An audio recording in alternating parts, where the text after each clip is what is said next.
Guys, how many people here did the homework in R? Python. We did Python. Yeah, and how did you do it? You just do it with CrabGPT? So I'm grading you or I'm grading CrabGPT? You did in R? Which group you are? Four?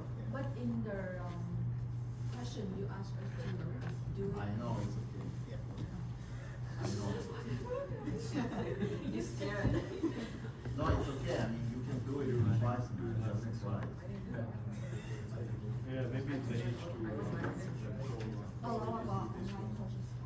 Very good. On Yeah, so this is this one. H2.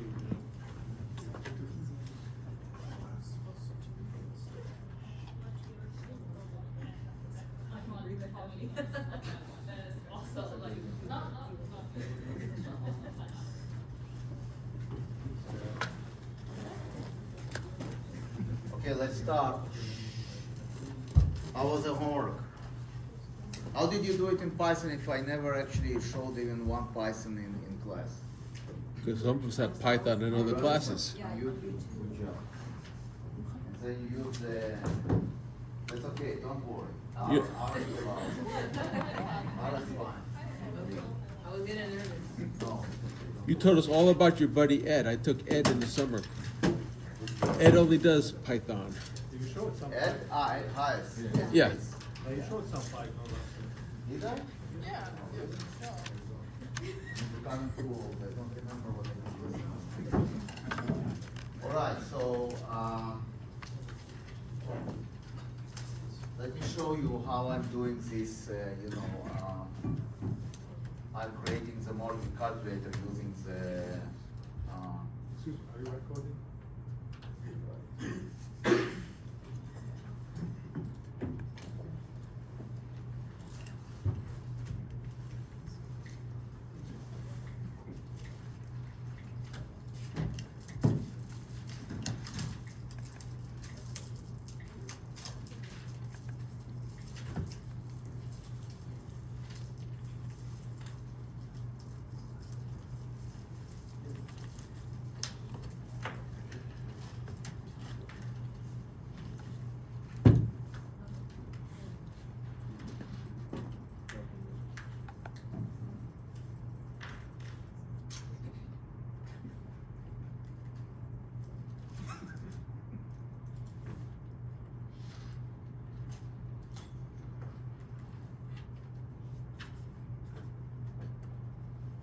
okay, so first,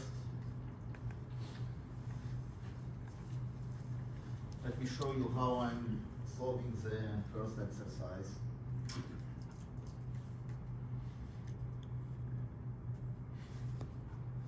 Okay, so we want to create a mortgage calculator, so mort card for a mort table, a mort table, which is going to be a function.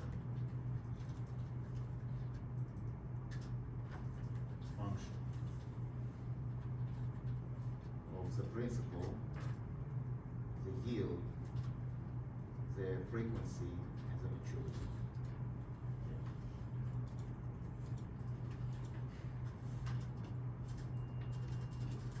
The first thing I want to do, I want to adjust my yield. And I think you already saw it. Okay, and I want to find the adjusted maturity, which is n times the frequency. Okay, the next step, I will find the payment.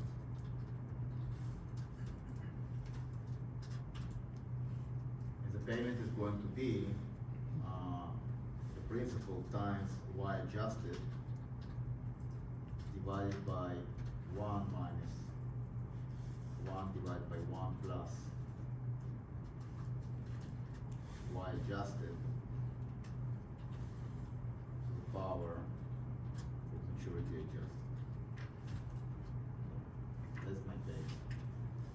I will create the amortization table. So I'm creating a table, payment column.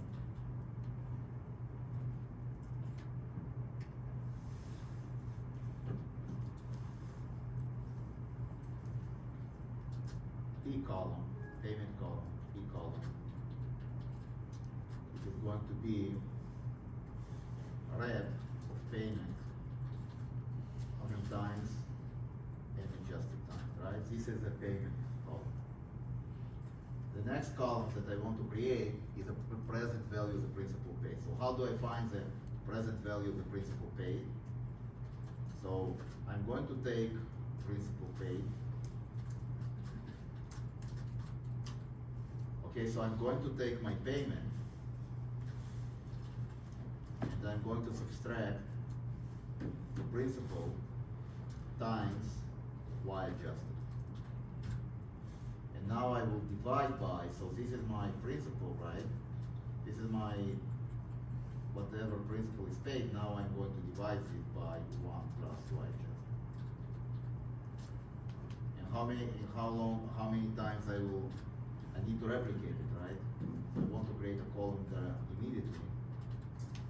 So how do I replicate it? So I take rep, and once again, this is maturity times the frequency.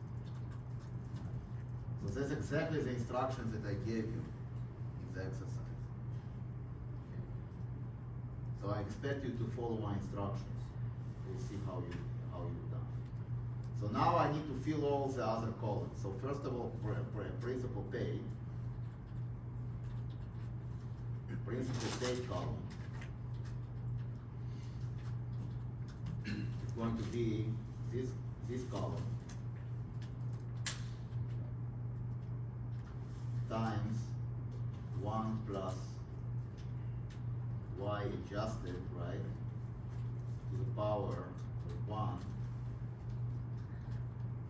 until I'm adjusted. Okay? So I'm going to take, right, so I'm using the fact that the principal value, that the present value,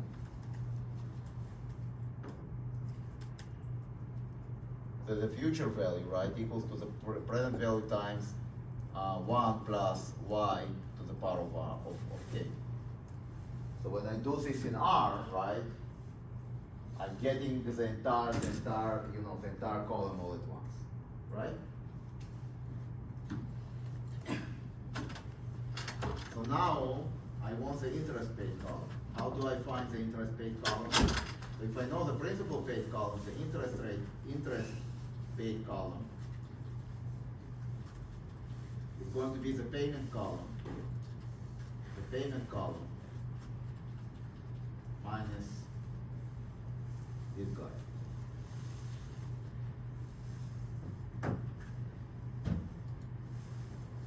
And the amount outstanding column. So amount outstanding column is going to be this guy divided by y adjusted. I think that's it. So now you want to put all these columns together, so return, so you do data frame, result will be a data frame of, first you take your P column,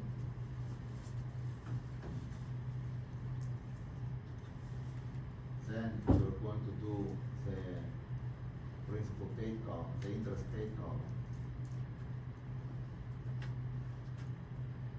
Then you're going to do the principal paid column.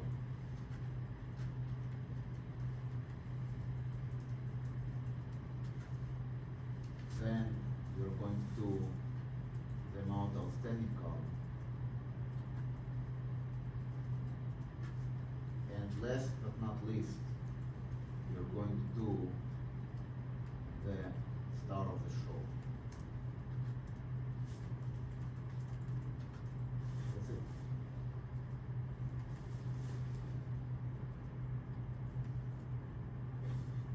Let's call it JJJJ.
see if it works.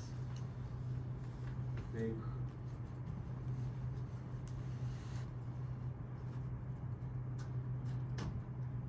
okay, so you have 300,000, let's say. 0.05. The frequency, let's say, is 12, and the maturity is 15.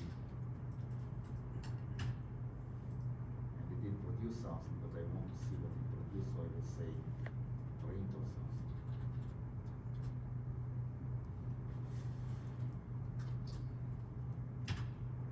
Oh, that's bad.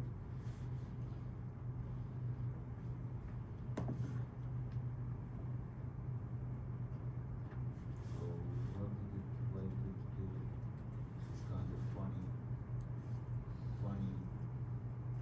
So what is print payment? So print,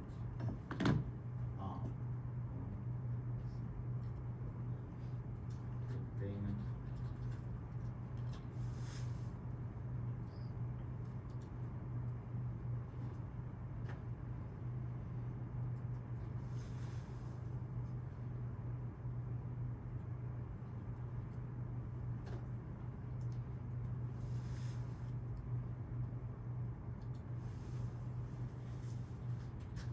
Yeah.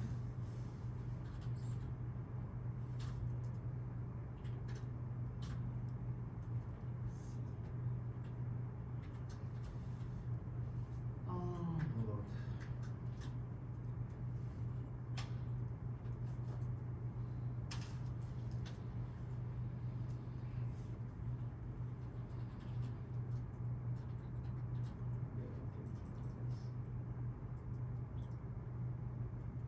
Why the hell is not, I need to hold the function. Hold the function. I need to hold this.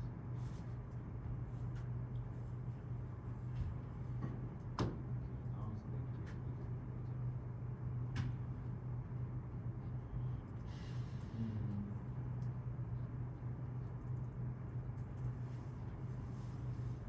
This is interesting. What can we do wrong?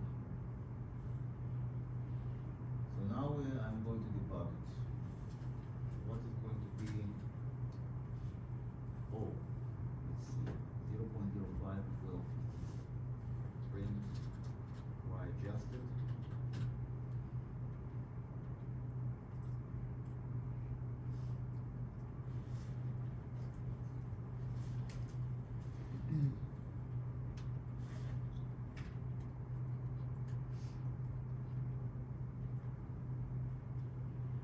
So y adjusted is correct. That's interesting.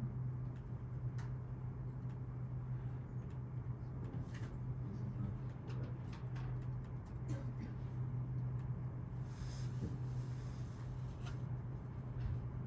Oh. See, it's like this.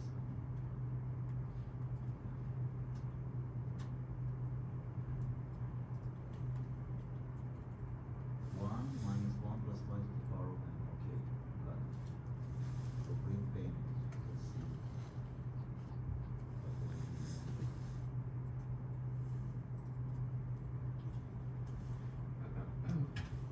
Oh.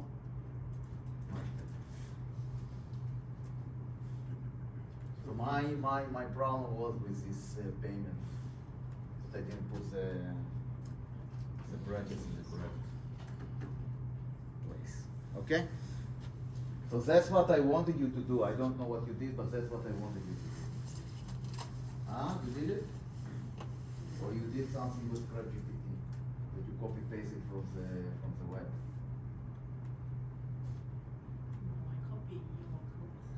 You copied my code. Okay. Good job. Okay? That's all you needed to do. 4 lines of code. That's it.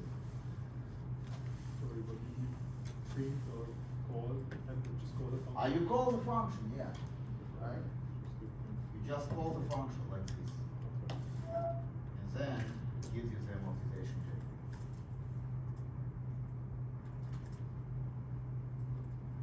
So if you want, you can remove that premise.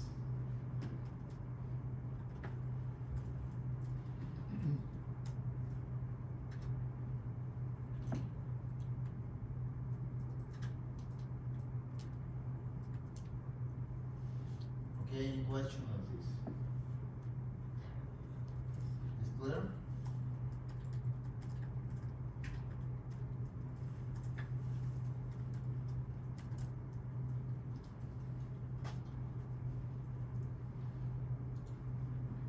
Okay? Alright, so that covers the first part of what I want to do today. Now we move to the other parts.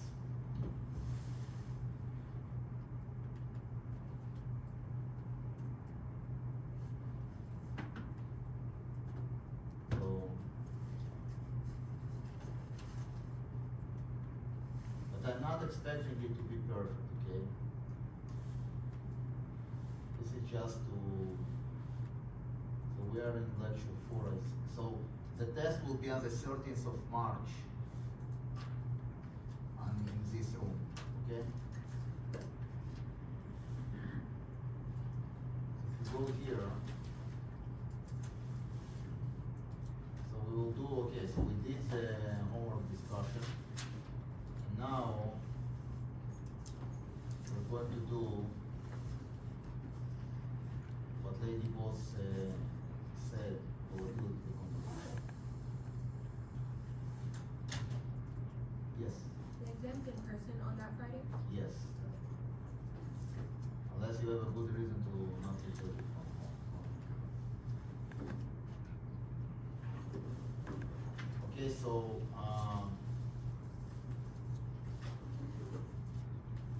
I started to discuss last time that if RP, right, represents a portfolio and key rate duration is your vector, and the covariance is going to be the covariance between the changing yield, right? I did it last time. I told you that the volatility of the portfolio is going to be, you take the vector key rate, you take the key rate duration vector, you multiply it by the covariance of the yields, or the changing yields, and then you multiply by the key rate duration and transpose. Okay. And this will give you the sigma of the portfolio. Now, if you have the sigma of the portfolio, then you can start doing risk, right? Because then, for example, if you want to find the valued risk of the portfolio, let's say the 95 percentile, okay? So if you have if this is your probability distribution of the portfolio returns,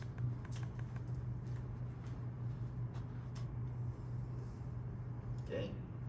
You want to understand what is the probability of being to the left of a certain point, to the left of alpha, okay? And this should be 5%, or it should be 1%, or should be 0.5%. If you know your vol, you can actually do it, right? So, just to remind you from, I think I did it in the first semester, but if not, I'll do it now.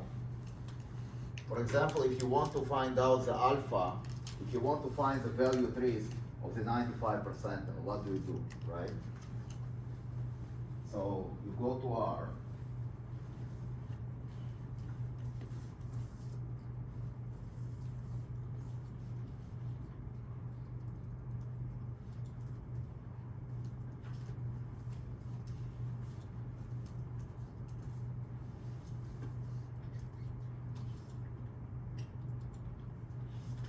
you do Q norm, 0.05.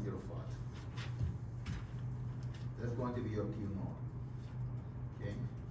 Now you want to find this point. This point is going to tell you, right, what is the probability, the 5%, what is the probability of being, of losing so much or to the left of it. Okay? So for example, if mu equals to, so for bond portfolios, mu equals 0.02, okay?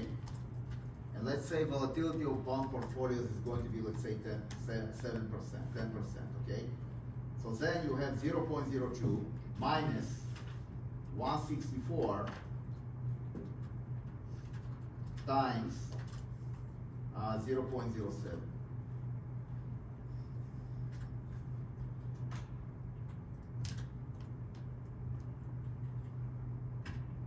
So minus 9.5% in this case. So it means that your portfolio, right, has 5% chance of losing 9.5% or more. Okay. It's very much similar to the P norm that we did last semester with regression. Remember, we had if you have a beta, okay, you want to generate the 95 percentile confidence for the beta, right? So you want to find this point and this point, and beta is in the middle, where beta is going to be your beta hat, right, is your average. So you want to find out what are the confidence interval, right? And if the confidence, the 95% confidence interval contains 0, then you reject the null hypothesis. Then you cannot reject the null hypothesis. And if it doesn't contain 0, right, so it's kind of just to the right of 0, then you can actually reject the null hypothesis. Okay? So here it's the same thing.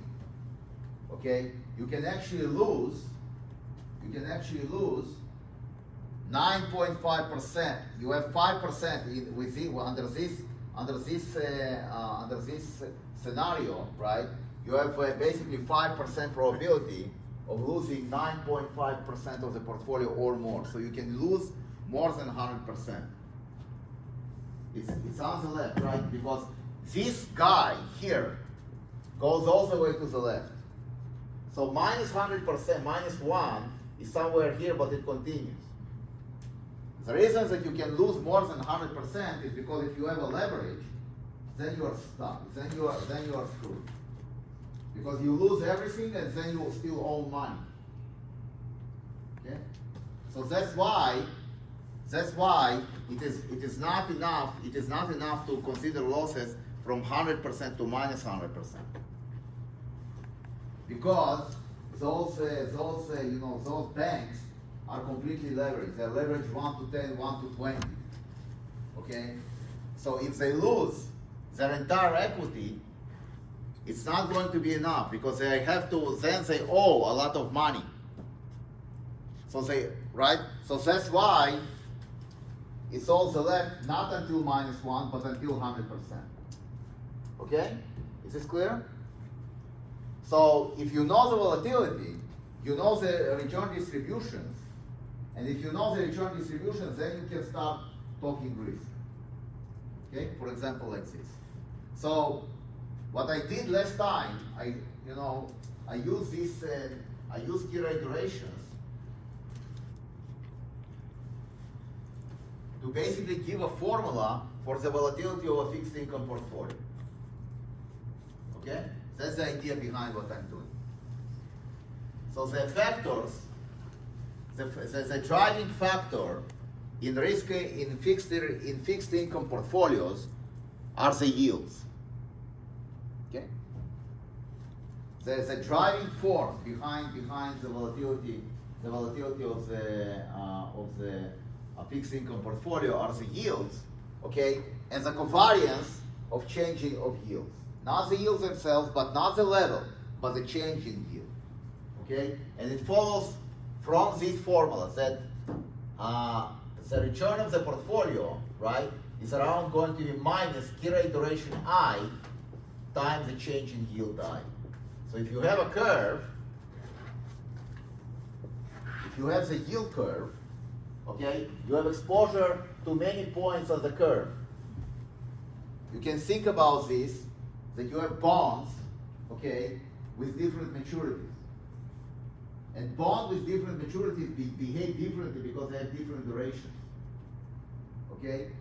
So you kind of have duration pockets. If you have difficulty to think about this key rate duration in terms of points and exposures, right? You can say, okay, I have basically I have basically different maturities. And of course, different maturities behave differently. So what I'm going to do with these maturities, I'm going to group them together.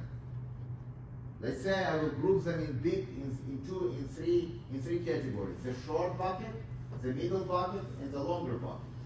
The short bucket will be, let's say, from 0 to 2. The middle bucket will be from 2 to 7, or 2 to 10, and then the long bucket will be from 10 to 30. Okay? So you will have like 3 buckets. You can think about this, that you basically have three key rate durations: the 2-year key rate duration, the 10-year key rate duration, right? And then you have the 30-year key rate duration. So this will be the long duration, long exposure. This will be the middle exposure, and this will be the short exposure. Okay? So when you think about duration, you are exposed basically equally to every point of the curve. You don't distinguish the behavior of the long bucket, the short bucket, and the middle bucket. But the yields do not move in parallel. You can see this. I mean, they move up in parallel, with good approximation, but not quite. Because if you look at the curve, for example, if you look at the daily treasury curve, even on a daily basis,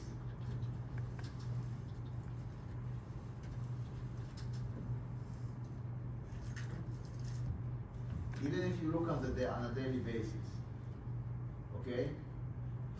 So let's see. So for example,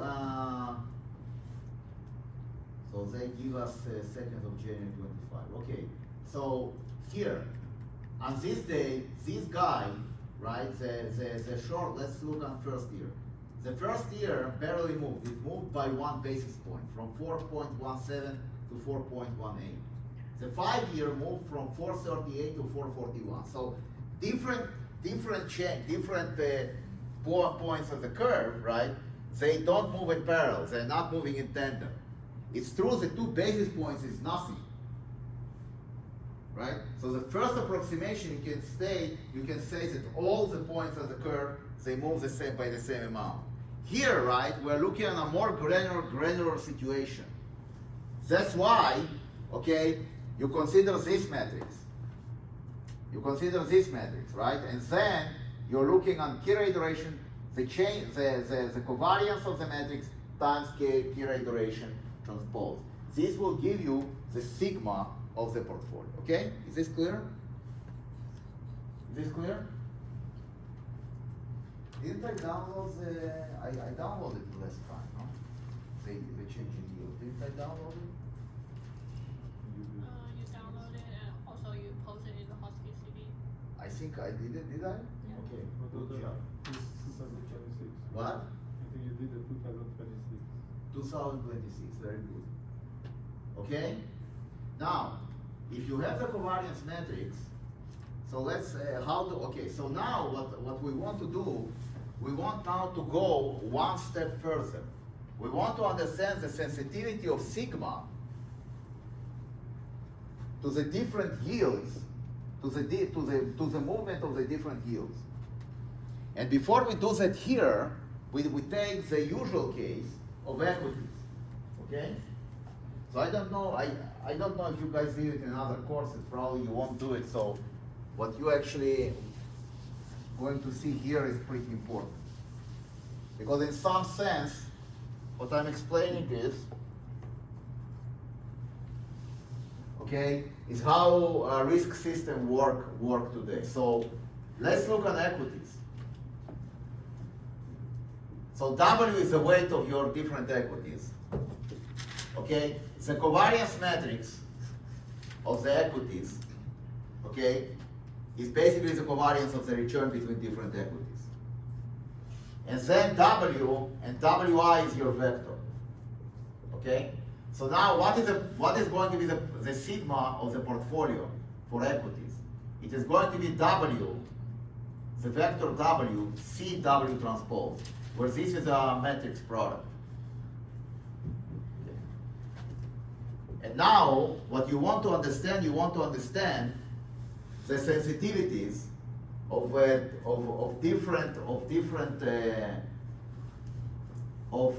sigma of the portfolio to different factors in the covariance matrix, right? So, first of all, you do what we call volatility decomposition.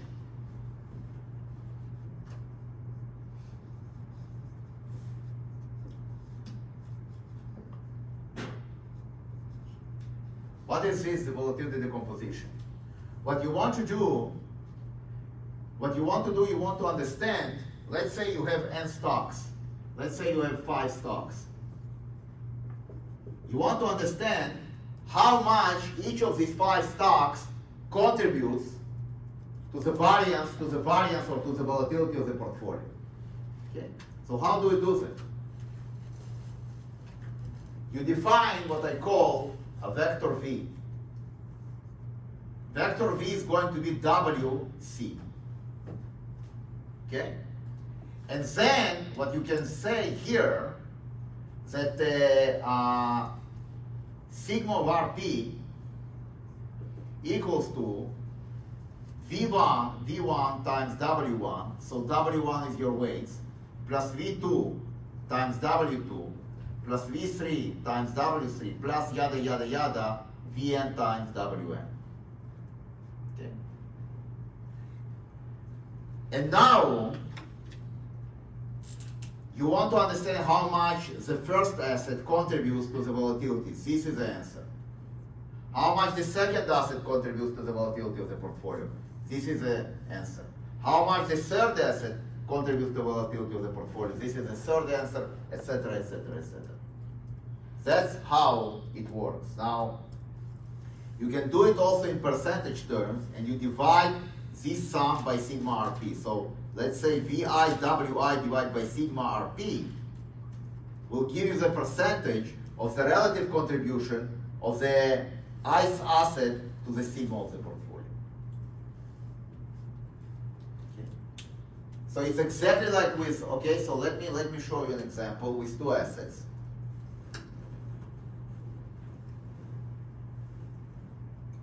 So let's look on, let's do the full Monty.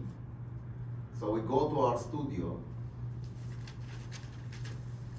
And now we're going to download the NASDAQ, and we're going to download the S&P.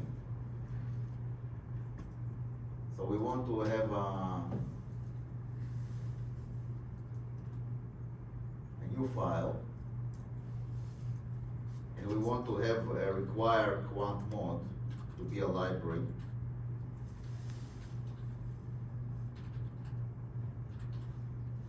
So do I have a quant mod here? Install packages, quant mod.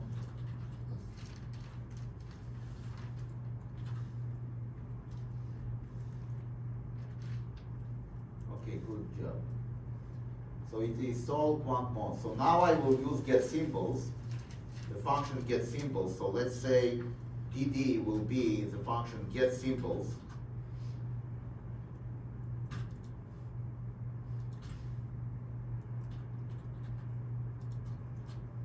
Maybe we will do library quant mod here.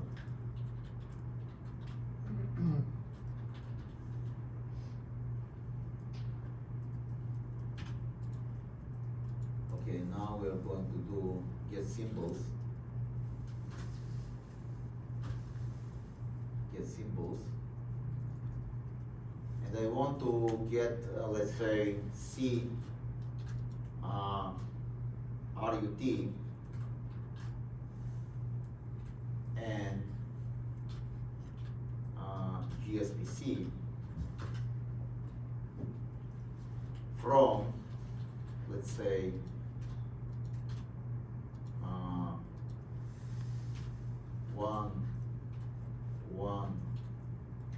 2014 until now. And I want to put it, yeah, so let's see if this works first before we do anything else. Full decomposition.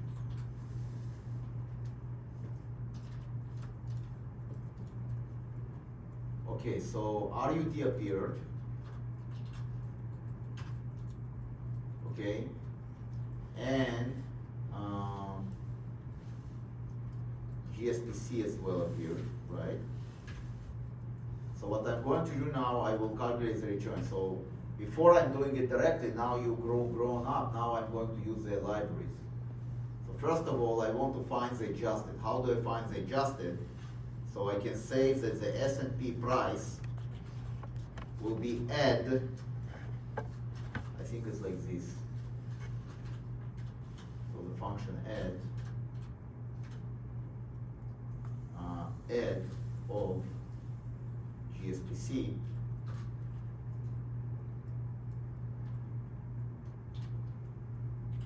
and Nasdaq price, Russell price is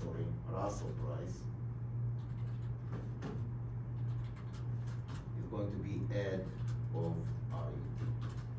So let's see if this works.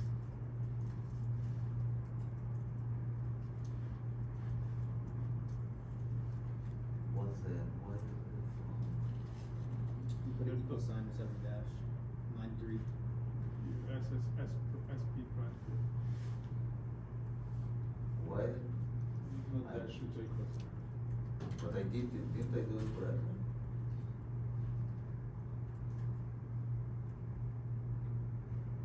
What about add to GSPC? Doesn't work like this. Add to GSPC.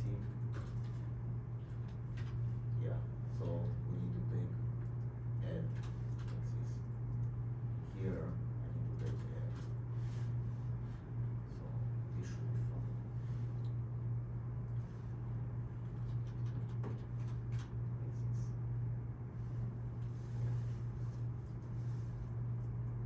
Good. So now I have the S&P price and the Russian price, and I'm going to now change it to returns. So SPR red and RUS red. And here I'm going to put daily return.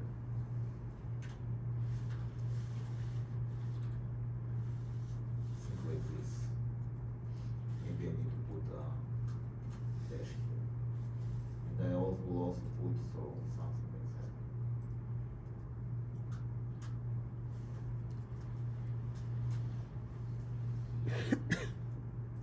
And I'm going to copy paste this function here. So we'll do this.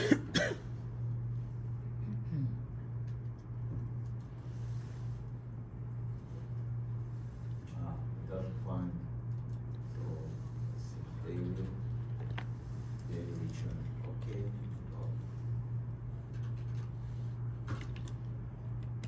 So you see what I'm doing, I'm actually using the functions of the library to find all this. Before I was doing it with Mickey Mouse, with diffs and all that.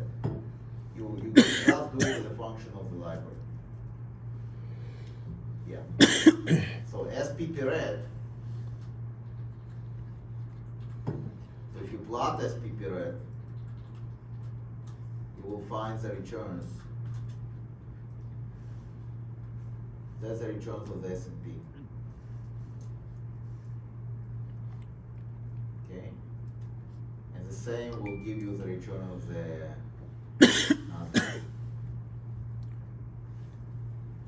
And it gave me a return from 1927. I want it from here, so I think it's maybe this will work. So get symbols.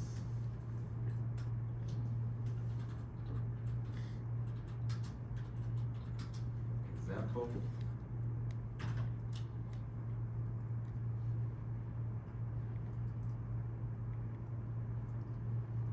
From, okay, no problem. Take this for example. Good job. Okay, so now SPP red, sorry,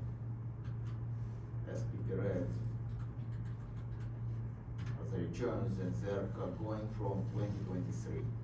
920, still 920?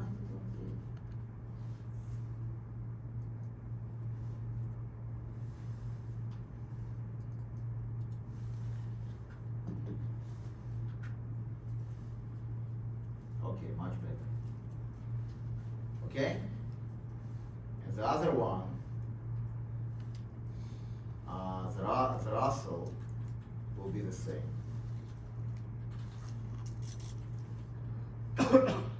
Okay, so now what I want to do, I want to find, so let's assume that I have a portfolio which is 60%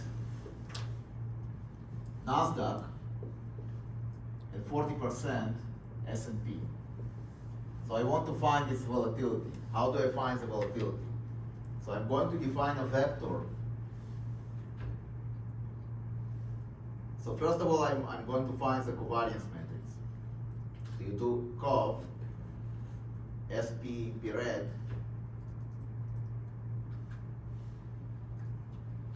with Russell red. These are cov or covar. Let's see now. So this is the covariance. Now if I do covar, it should give me the covariance matrix. No? Maybe data frame SP red with Russell red. And here I will say cov.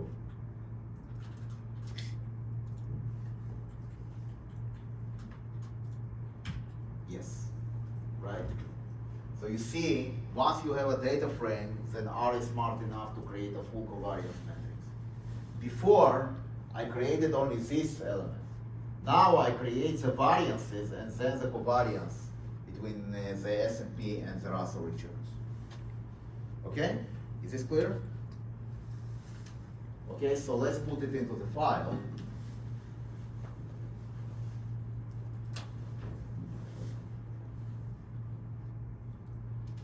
So we do this.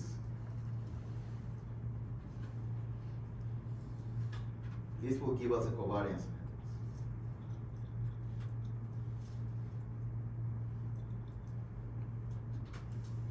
This is a covariance. Now I want to find the weights, right? So how do I define the weights? I define the weights as a row vector.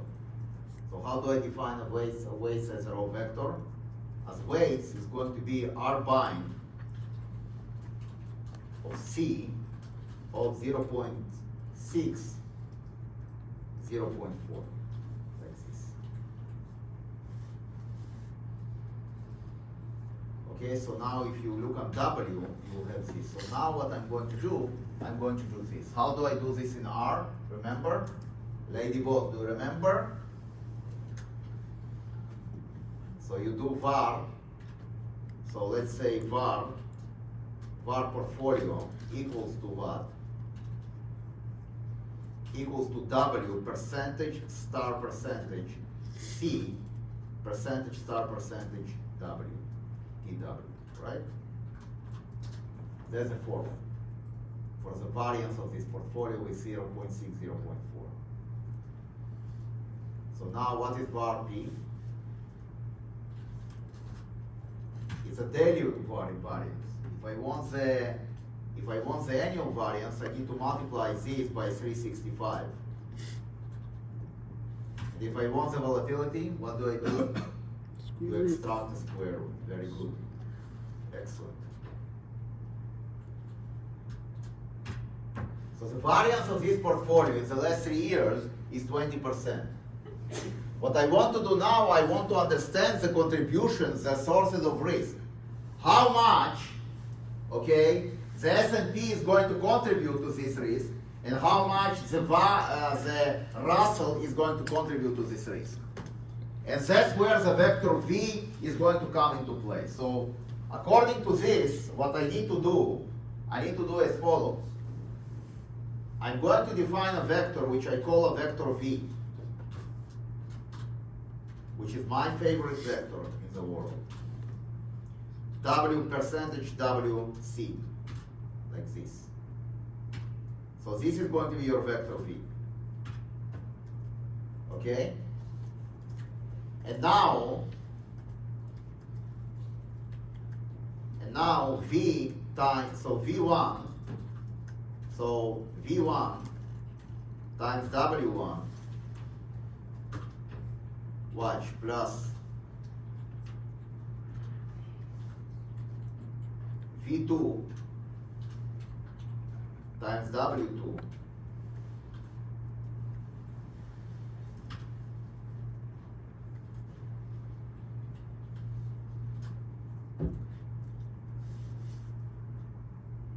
voila. And if you look on this and you compare with this, you see it's the same number. So the variance of the portfolio, right? The variance of the portfolio equals to what? Equals to the vector V times W1 plus vector 2 times W2. Okay?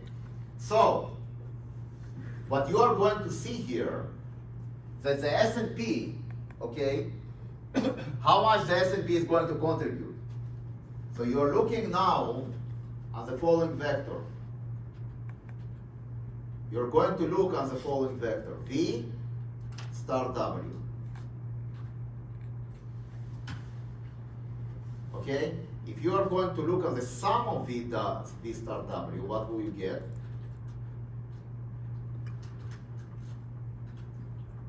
You're going to get the variance of the portfolio. The NASDAQ will contribute this. The S&P is going to contribute this.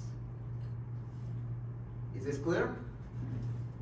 So this 0.0193137, the variance of the portfolio, okay, is going to be the sum of the first component plus the second component. And each one of them, right, is going to constitute the contribution of the asset to the overall risk of the portfolio. Now, you can do it in a percentage terms, right? How do you do it in a percentage terms? You take V star W and you divide by the sum of V star W. And you get, right, that the first one contributes 51%, 0.5, and the second one is going to contribute 0.48. Okay? The S&P is 60%, but it contributes only 51% to the risk. The NASDAQ is 40%, but it will contribute 48% to the risk. Why is that? Why is that? Why does the NASDAQ and the S&P, even if they are 60-40, you see what happens with risk? They are almost equal. Why? The composition of the stocks in the index. They're riskier than NASDAQ. Exactly, the NASDAQ is riskier. You don't need the decomposition of stocks in the index. The NASDAQ is just riskier. The NASDAQ, this is the Russell, sorry. RUT is the Russell. The Russell is just more risky stocks than the S&P. The S&P represents the broad market. The Russell represents, right, stocks which have a tech component to it. So they are more volatile and hence they are riskier, according to the classical theory of risk. Okay, and you can see here very clearly that the NASDAQ, okay, the S&P contributes 51%, and the Russell contributes 48 or 48.4%. Even though it's like 60-40. That's what we call risk decomposition, lady boss. Is this clear now? Good job. Okay? Question. This is the composition of the variance. How do I get the composition of the volatility? Let's say I want to do it, okay, before we go to the composition of volatility. How do I get this? How do I get this decomposition annualized? Because this is a daily decomposition. Yes? No, I have a question. You just stated that the Russell is pretty much more Risky, yes. does it have anything to do with the quantity of stocks? Because the Russell has more stocks than much. It's not just about the quality of stocks, right? It's not the quantity of stocks, it's also quality of stocks.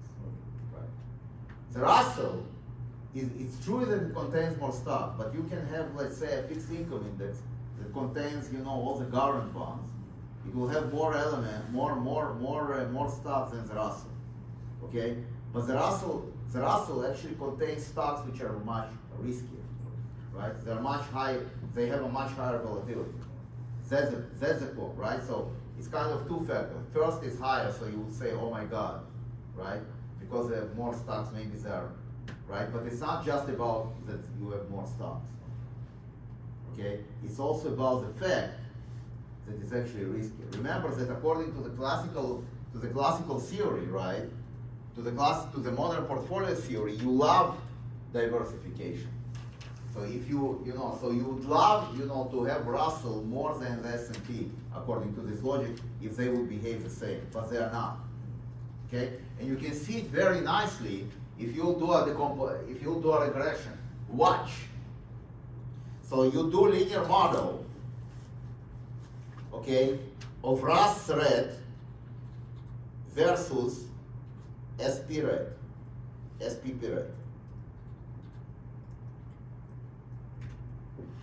You see, you have a higher beta. You have a higher beta. So higher beta means that it's a riskier stock. Right? Okay. Questions? Now, how do I analyze this? If I want to analyze this, how do I analyze this? If I want to look on this volatility decomposition, but in annual terms, because these are daily terms. How do I analyze it? 365. Yes. Multiplied by square root of 252. For sigma, right? But for these guys, you just multiply by 365. Okay. We will do in a moment the volatility decomposition. You will see exactly that you're right. But here, right? If I'm doing a variance decomposition, this will not change, by the way. Those weights do not depend on time. However, what will change is those guys, right? So what you want to do, you want to say V, the vector V times W times 365. Voila. Okay? So you can see here, all right? Yeah.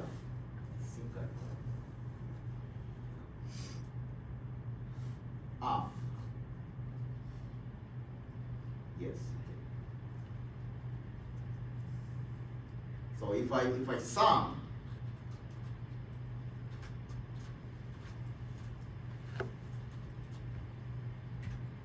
I'm getting 3.98. So if we see this 3.98 sum here. Okay? Is this clear?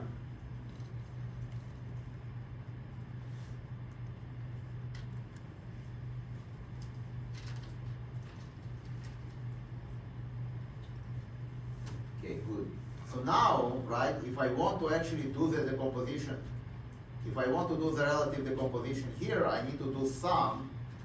I need to take V times W times 365, and I will divide by the sum of V times W times 365.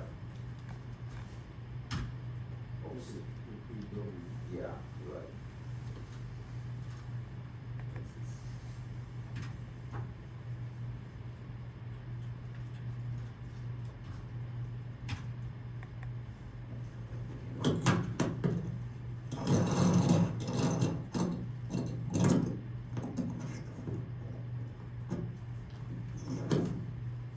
Yes, I did both. Okay? Is this clear? As a test, when I will give you to analyze volatility decomposition of a fixed income or stock portfolios, okay, you do basically this volatility decomposition. what I did here. All risk systems, unhosted, without an exception, that do volatility decomposition use these formulas. Okay. Is this clear? Good job. Okay? Good. So, how do I do? Okay, so how do I do? Okay, so let's define it. So so the decomposition, right? Vol decom. So var decom is going to be the vector. So we want to define the vector v here, w percentage star percentage c. And now you're going to say that it's v times star w, that's your vol decomposition. So this is a absolute vol decomposition. If you want the relative, the percentages, right? What you do, you say relative vol decomposition is going to be v star w divided by the sum of v star w.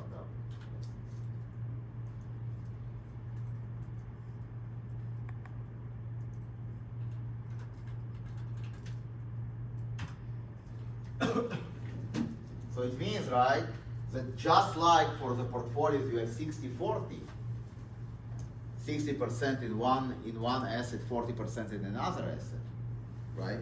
Here, you're going to have a volatility decomposition which will tell you how much percentage the first asset will contribute to the risk and how much percentage the second asset contributes to the risk. So you can see that if you look on this from the point of view of portfolio of risk decomposition, right? Now the S&P is going to contribute 51%, and the other one will contribute 48%. So you actually heard about something which is called risk parity portfolios. What are risk parity portfolios? Anybody can tell me. So risk parity portfolios, right, are portfolios where those decompositions are equally weighted for each asset.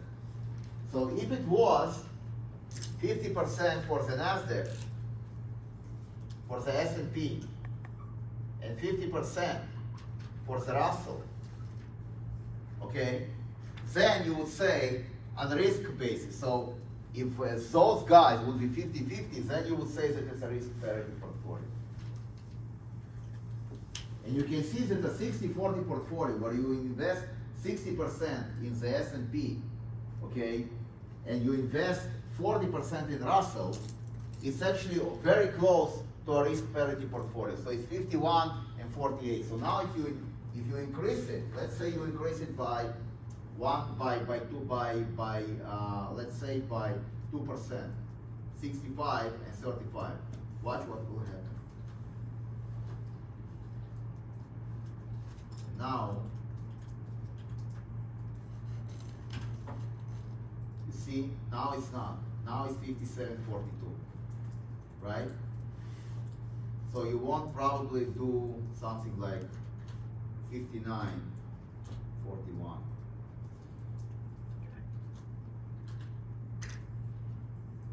What is going to be the decomposition in risk terms? Voila.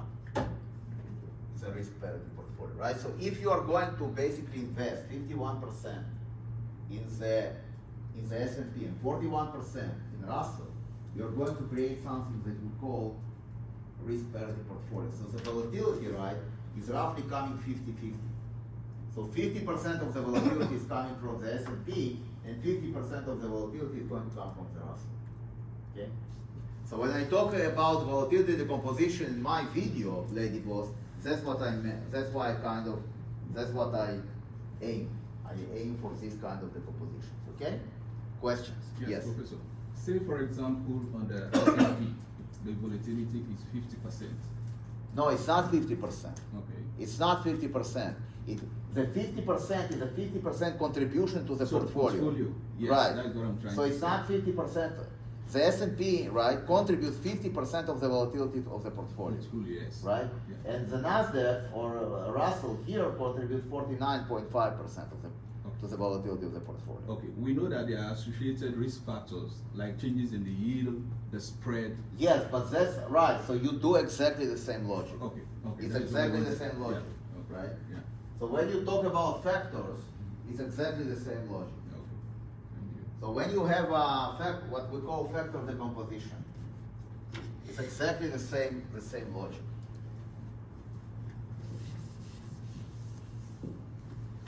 So you have factors, right? Yeah. Once again, you have a factor.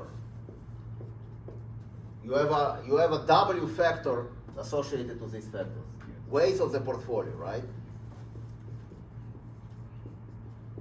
That's going to be your variance of the portfolio, right? When you take the square root. So this is going to be the covariance matrix of the factors. Right? You get the sigma of the portfolio like this. And now define the vector V, which is going to be WF times CF. Okay, and then if you look at the vector WF star WF, right? This is going to give you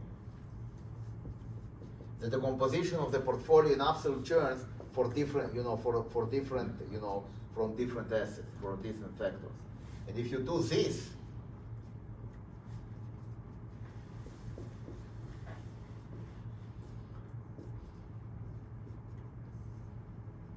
this is going to give you the relative, right?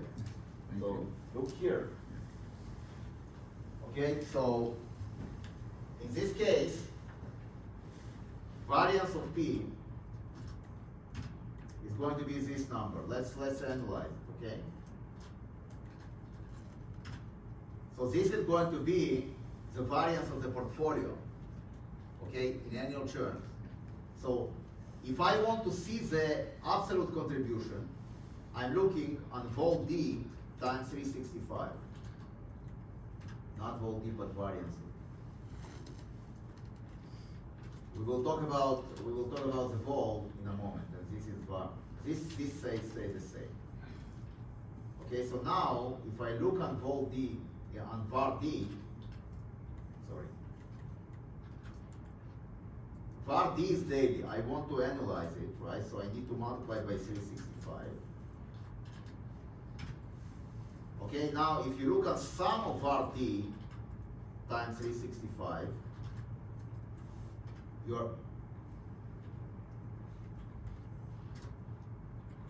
so you sum the vector, right? You're going to get the variance of the portfolio. You're getting exactly this. Okay? From this perspective, you can see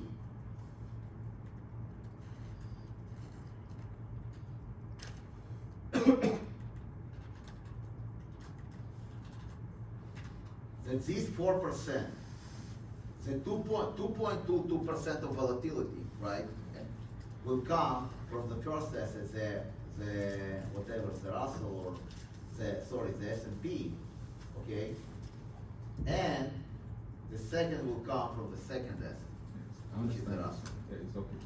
Good. Okay? This is going to be the absolute decomposition. Now, if you want to do the relative, in percentage terms, how much each one contributes, right? You're going to take var D times 365, and you divide by the sum of var D times 365. So 50.4%, right, is coming to the contribution to volatility is coming from the S&P, and 49.5%, 49.6 is coming from the Russell. Is this clear? Yes, thank you. And the sum of them is 1. So it's what we call risk decomposition in percentage terms. Now, This is for the variance. How do you get it for the volatility? Very easy.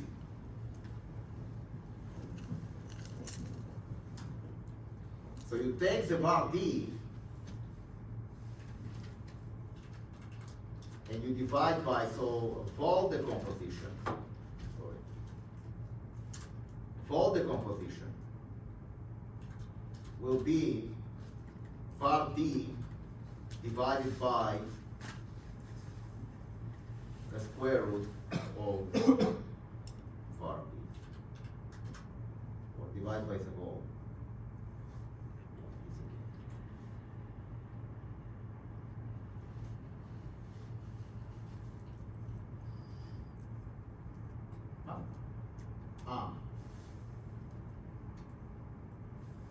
You need to do it var p11.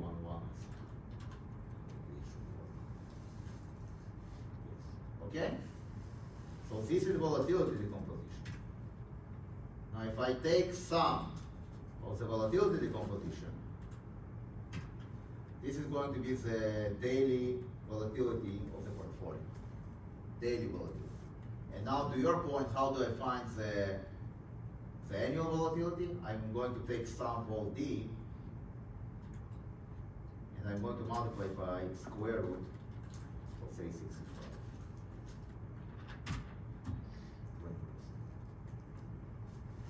20%. Now I can decompose it here. So how do you decompose it? You can take vol d and you analyze it, right? But now you multiply by square root of 365.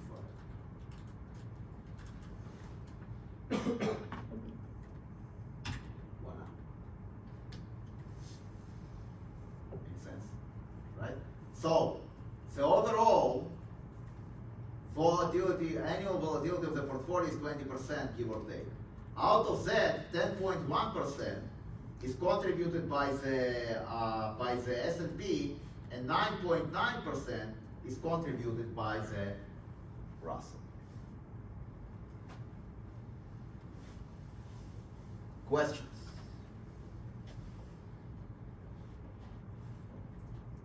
Questions?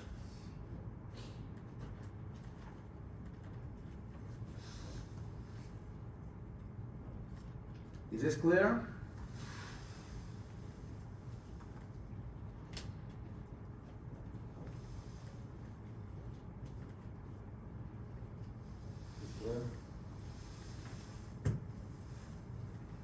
I don't know if they cover it in the FRM exam.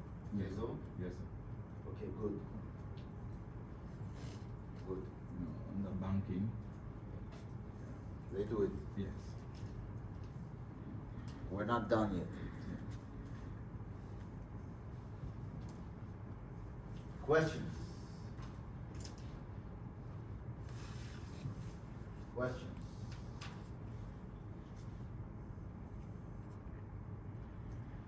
Is this clear?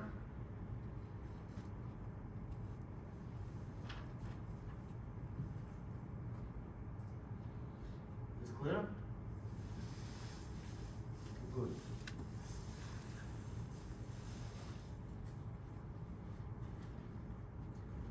Okay, so this is the volatility decompositions that I was talking about in the video. But now what I want to do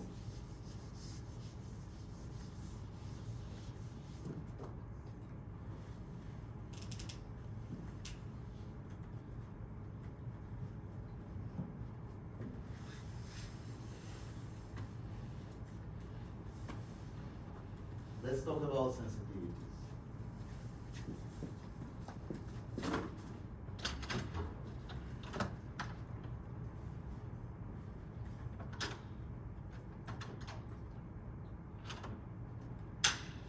Now, when we actually do it for fixed income, you can see that it is exactly the same story, right? So what I'm doing for fixed income, I'm looking at the key rate duration of the portfolios, okay, and I'm defining the variance of the fixed income portfolio as being KRD P the covariance of the yields times KRD P transpose. That's what I'm doing for the fixed income portfolio. So instead of weights, so here I have weights, right? So for stocks I have weights. For fixed income portfolios, I have key rate durations. That's exactly what you were talking about, the exposure to factors. Like you can think about key rate durations of being basically exposure to the different points on the curve, which are changes, Yes. right? So I'm doing this, and now I'm actually defining the vector W as a vector V key rate duration as being key rate duration P times the covariance matrix Y.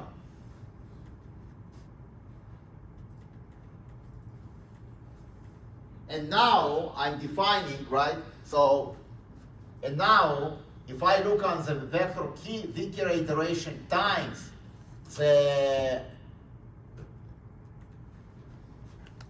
right times the key rate duration vector P, I'm getting exactly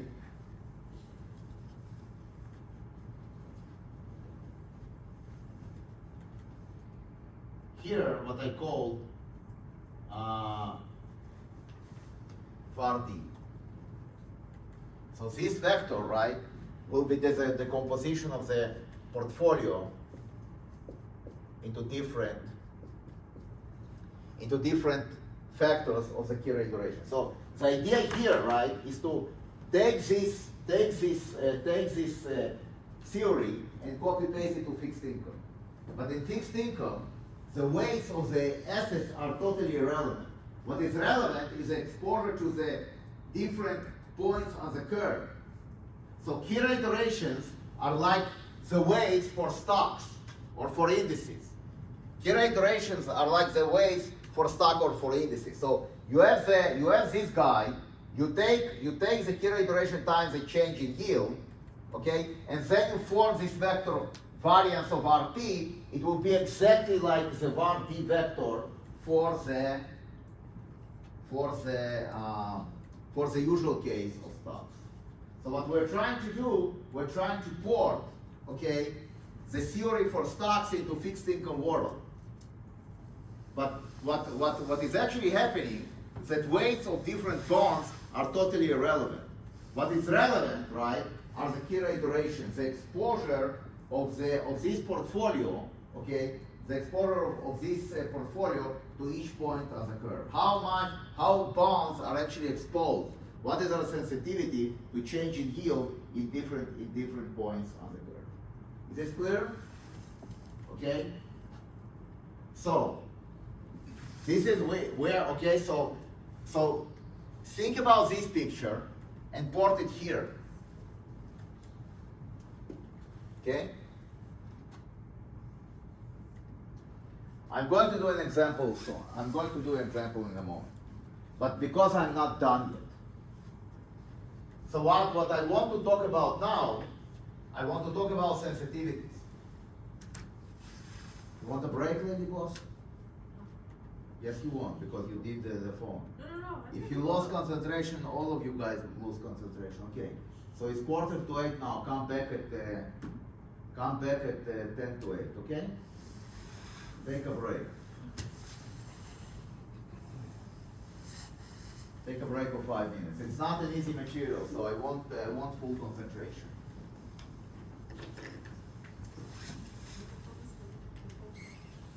So you said that the term is exam week on 13. Yes. That's fine. What is Friday? 13th is a Friday, but not this Friday. Yeah, I understand. So it's a Friday. Yes.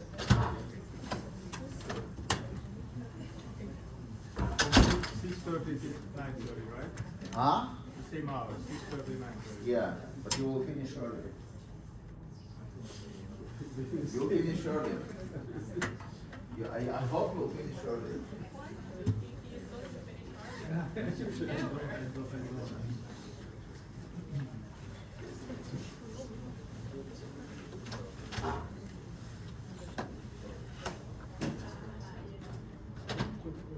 Yes.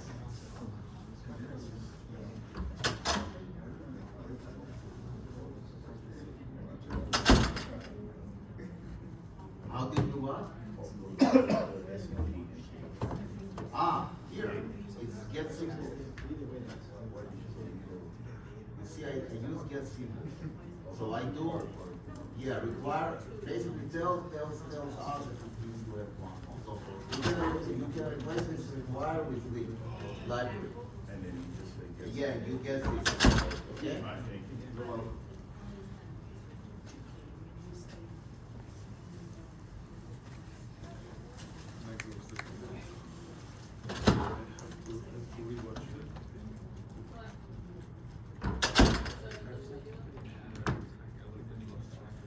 By the way, just let you know, the first video for the chaotic formula is reaching negative.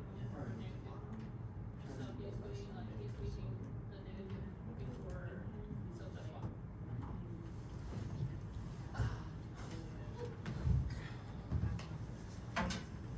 So, like, we know the formula for cat is one. So actually when he's like in the first thing, which is the first video, he's missing. Like the thing, that is strong. Okay, so that's kind of like that. Yeah. What? No, thank you. I'm okay with that.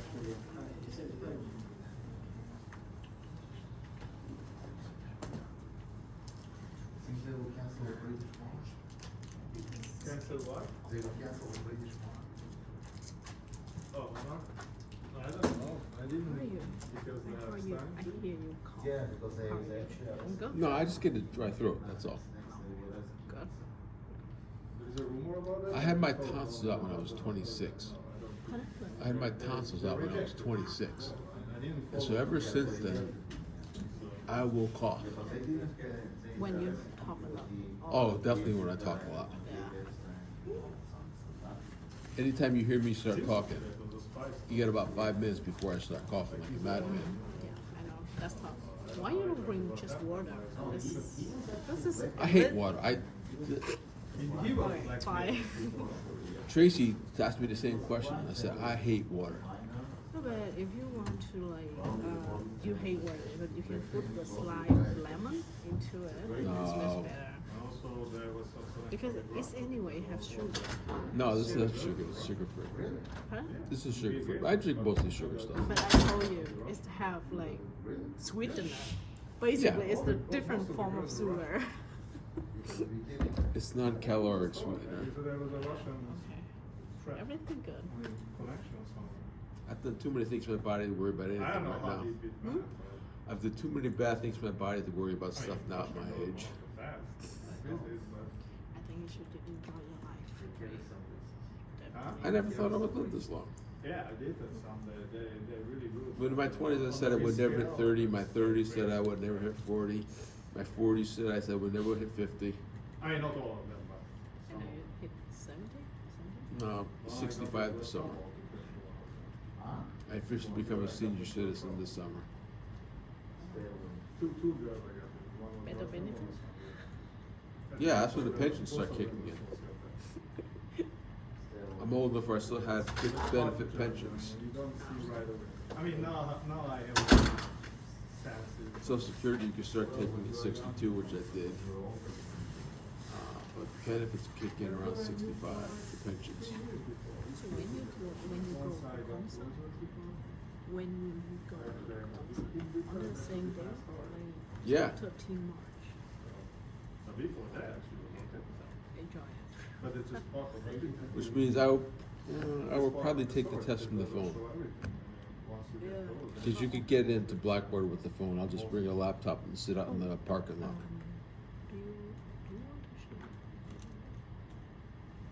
Phone? Or you want to share contact? I mean, I'll give you my phone number, 860. no.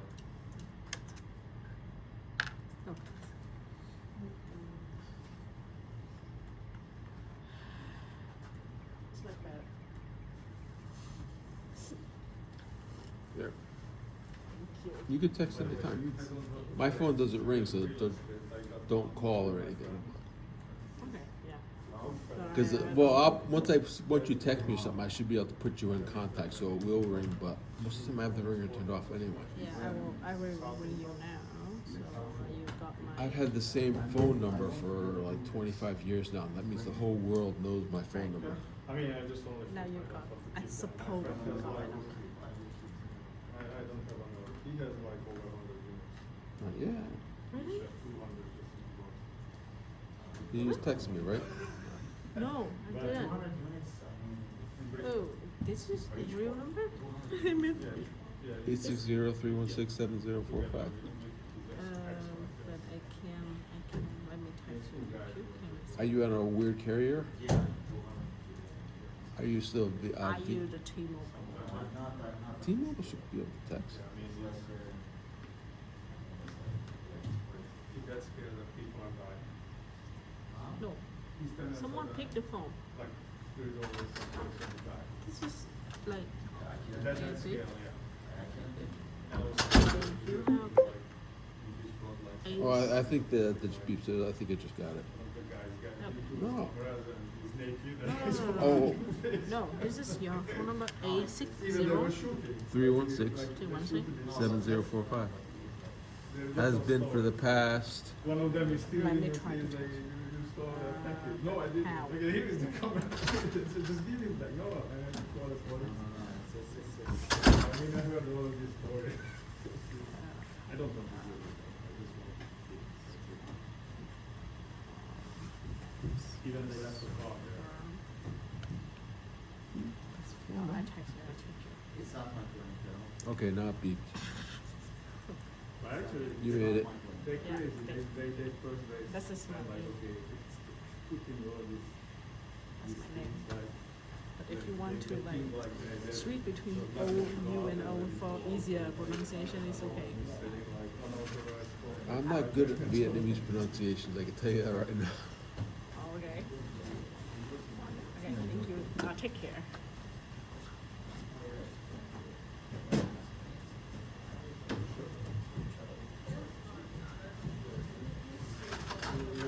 You assume I can use it? No, because there's. Actually, as of by end of the program, I think. Okay. Okay, so I'm just trying to show you. Let you know Do you like the one? No. But, What are we talking about now? just one, and Oh, the board, okay. That's it.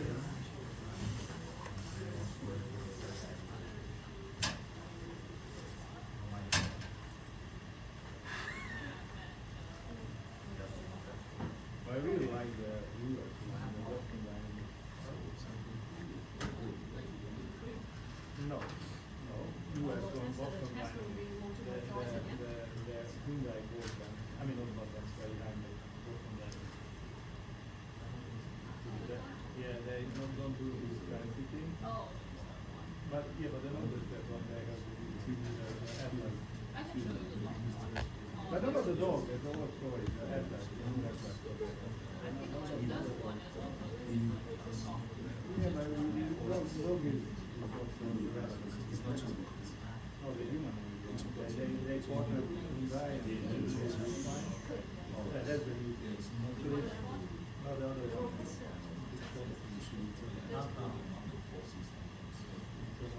Yes.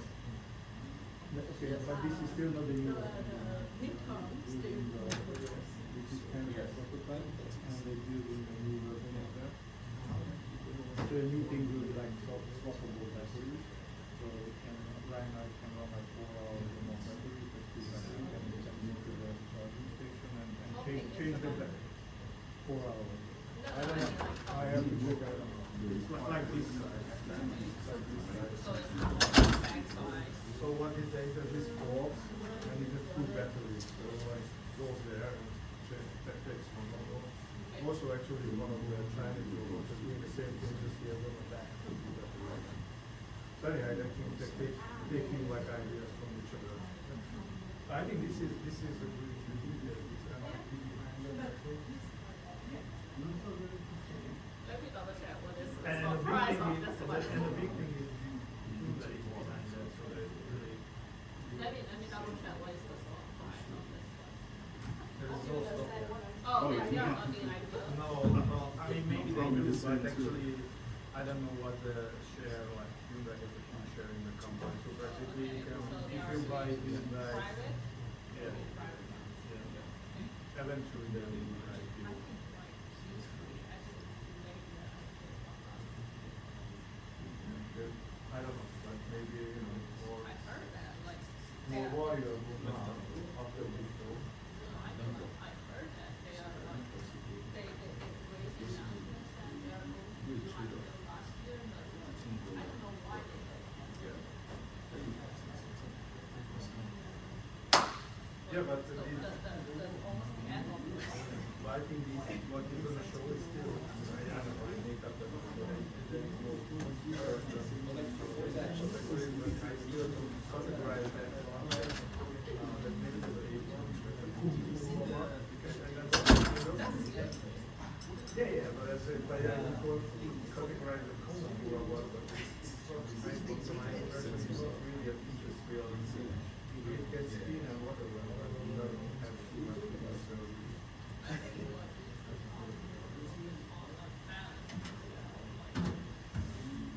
Yeah, but I think, but I think the big thing is that, I mean, you need a swappable battery.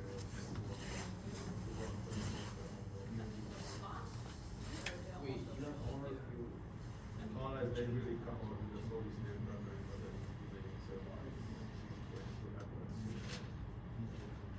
Yeah, they are also showing one that's the board.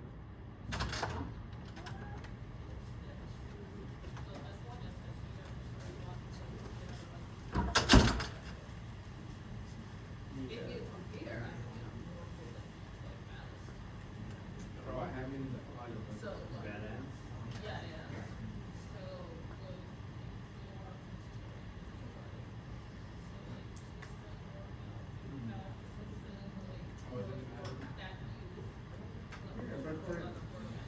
But still, like if it's companion, it's still you have to run it 24/7 because there is an elderly person and a robot just like he leads, then what? Then who is going to take care of the report? Like whatever, or like this surveillance or whatever. Like I think has to have from 24/7.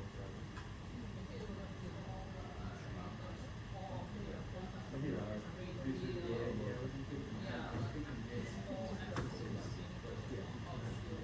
So there's the age one,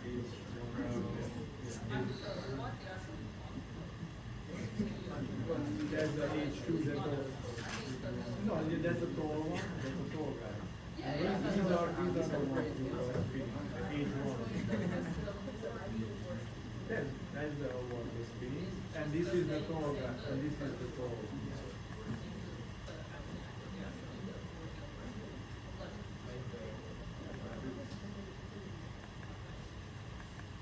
I understand you are doing, but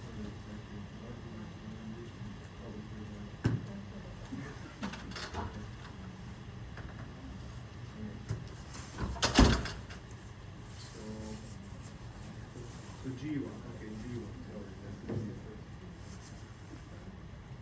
Alright, yeah, we put like this. Yeah, that's the one, that's G1. Yeah, that's age one. I think that's right. Right. Maybe there's a G or something like that.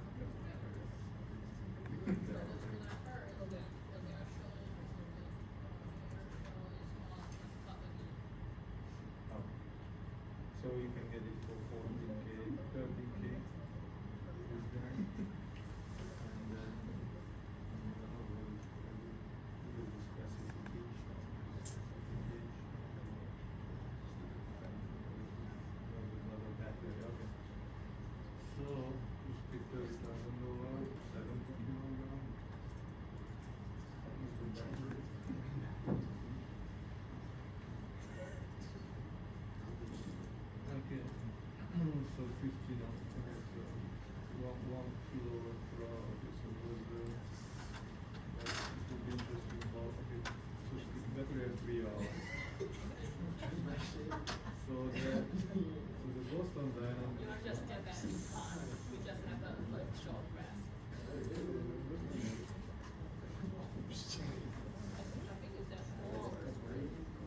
Yeah, but it's not out yet.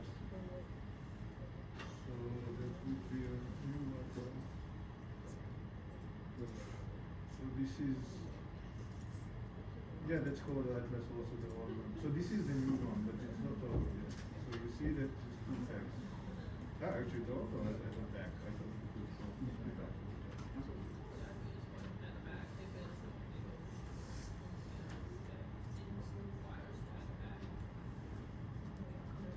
I think it doesn't matter.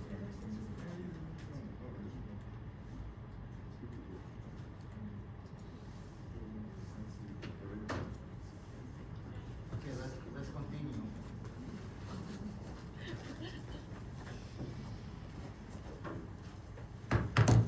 So, what I want to do now, okay,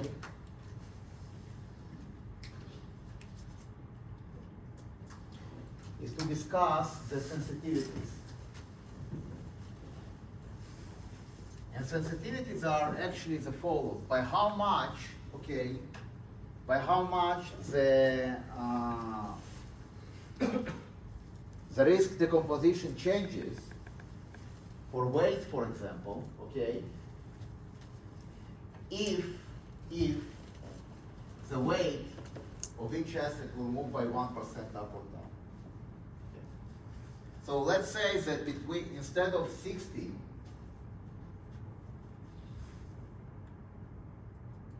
you get 61%, right? Instead of 60, you get 61%. How, and you know, so we have this relative decomposition here. We have this relative decomposition here, let's say 50 and 49, right? With 59 and 41%. So what happens if the weight of one of those guys goes up or down by 1%? What will happen with the relative volatility decomposition? So how do those weights of 50 and 49 are going to change, right?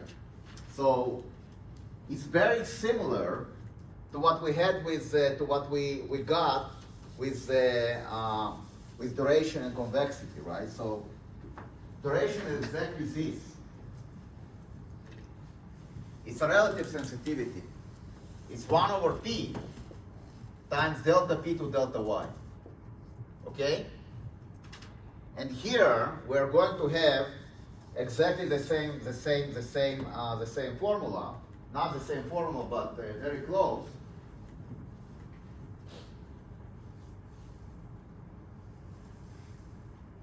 Okay, and we have that our so if the sigma of the portfolio, okay, is going to be this W C W transpose, right? And you define the vector V as WC, then if you look on the relative decomposition, which is this is going to be V divided by sigma P squared. So let's see how it works. So it means that this will be the sensitivity, right? This will be kind of the duration for the weight decomposition of the portfolio. So let me show it to you.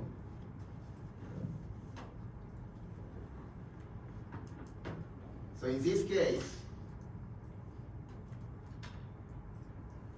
I look for the vector V. Vector V is like the powering.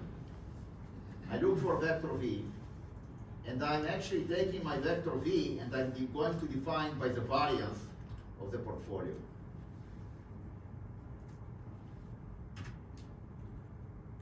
V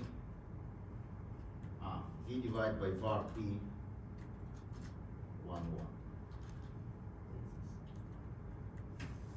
Okay, so the first one is 0.8543506, and the second one is 1209593. Okay, so now watch what will happen. This is with 51% and 41%. Okay, so what will be the vector of this sensitivities, this will be the vector of this sensitivity. So the NASDAQ is moved, the sensitivity is 0.85, and for the Russell, the sensitivity is 1.203. So remember that square root of RP is going to be 0.01. This is your volatility. This is your daily volatility of RP. Okay? So now I want, okay, so now what happens? So how do I actually operate with it? So let's assume now that the weight goes from 60 here to 40, from 59 to 40. By how much this decomposition will change? So what is our decomposition from the outset? So our decomposition was what? R vol D is going to be 50-50, okay?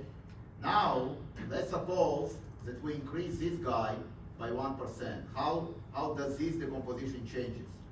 So if this guy is increased by 1%, what I want to do the following. I take this guy,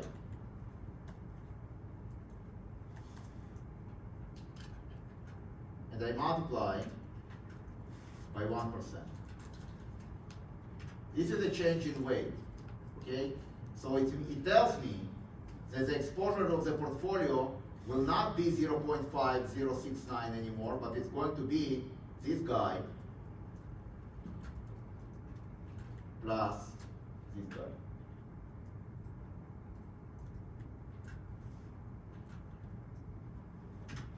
So the new exposure, instead of being 50.4, will be 51.2% if the NASDAQ, if the S&P will go from 59 to 60%.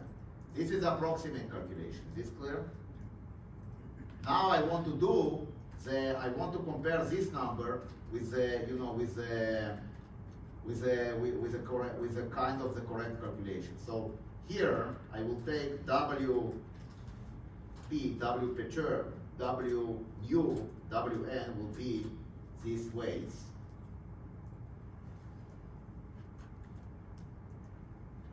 But instead of having 659, I'm going to have 60%, 0.6 like this.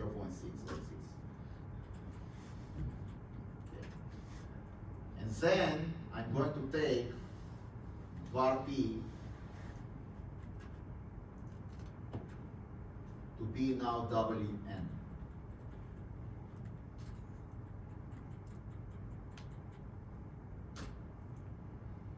So var P nu for it.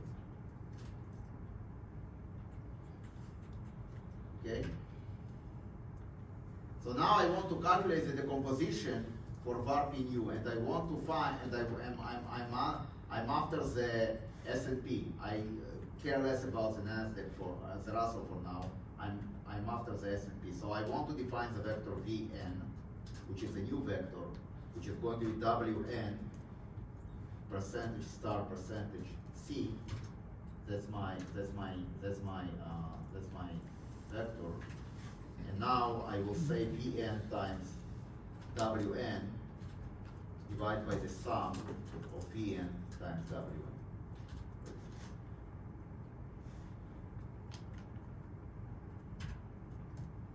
Okay?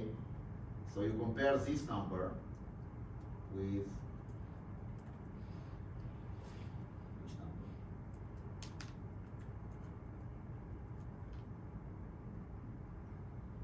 Compare this number with this number.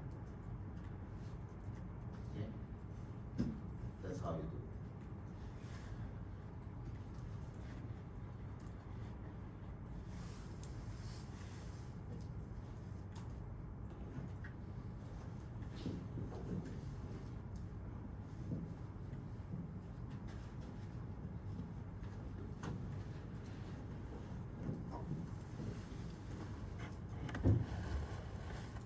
Messed up with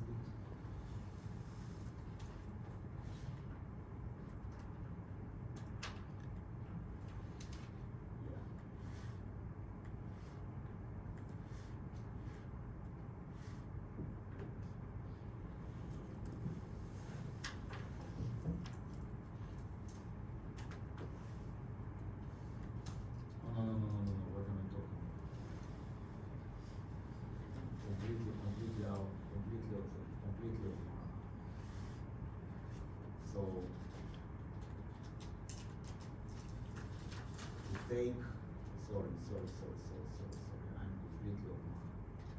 So this, so my new returns,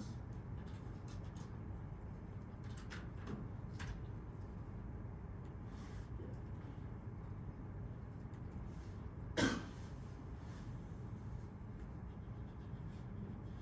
what happens when you get old, you start to forget things.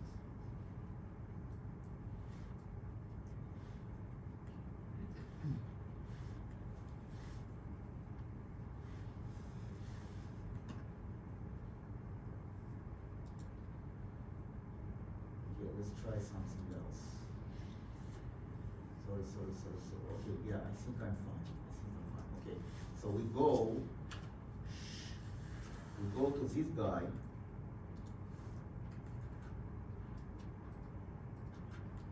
We're going to multiply by 0.01, and now we're going to multiply by the volatility itself.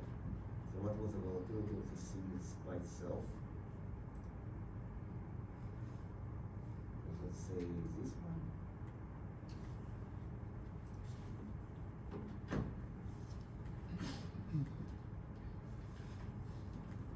Okay, from the beginning, I'm sorry.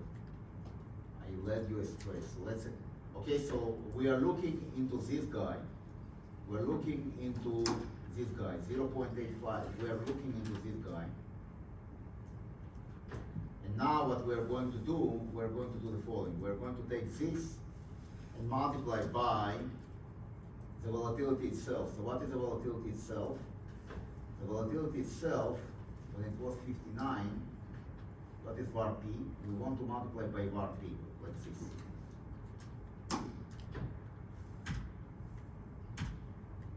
So this is going to be your var P. This is going to be your daily var P. So sorry, by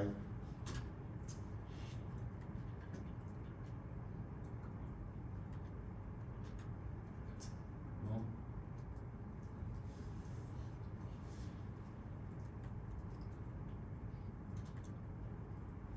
Take this and you multiply by square root of R. Oh, this is better. You multiply by the volatility, so you are multiplying by the square root of R.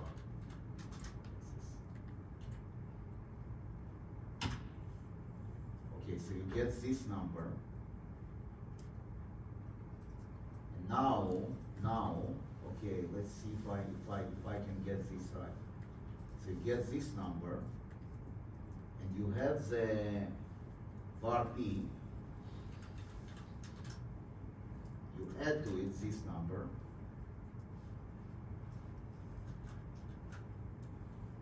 not var P, but square root of var P is the volatility. You add to this number,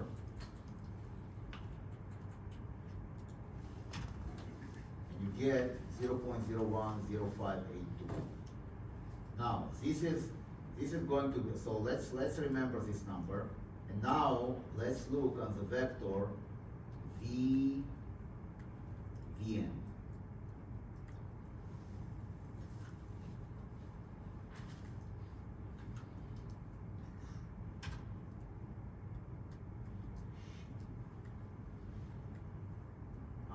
Vn times W.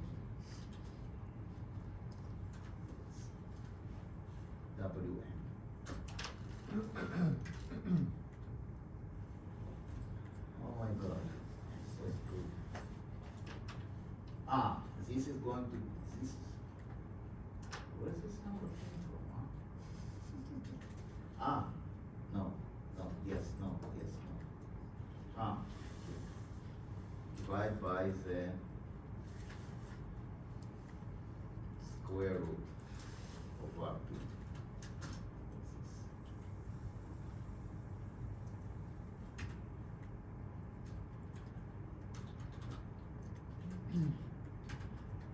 Okay, so I want to compare this number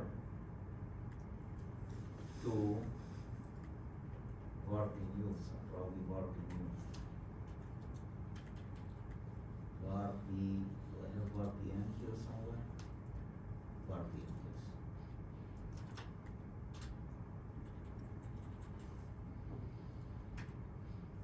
Okay, so I want to compare this number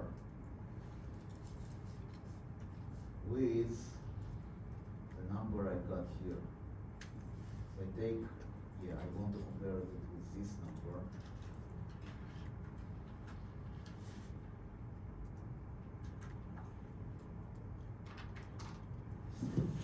Oh my God, I forgot how to do that. This is very bad, I forgot how to do it. Do I have a video about that? If it's a video, we'll see. But I forgot how to do it. This is really embarrassing. It used to be a bread and butter for me. Jakub Kupeliovich, volatility decomposition.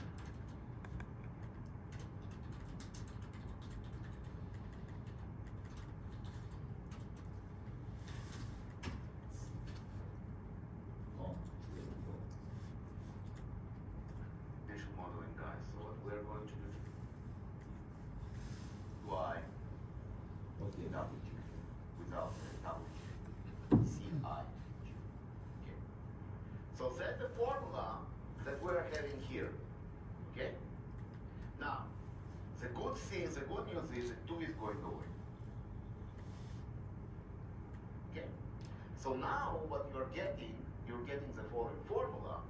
You're getting that this equals to, right? WI CII WI CII plus, right? We're going to get, look back, CII plus, put on the brackets, so you're going to write this as WI. Okay. I think I remember. Thank you very much. WI CII plus. This was, oh my God, this is a disaster. This is a disaster. Okay, so let's say, okay, so now I remember what I'm doing here. This is total disaster. Sorry about that. This is a freaking disaster. Okay, so we start anew. We start from the beginning. So we do this. Okay, and now we have var p equals to this.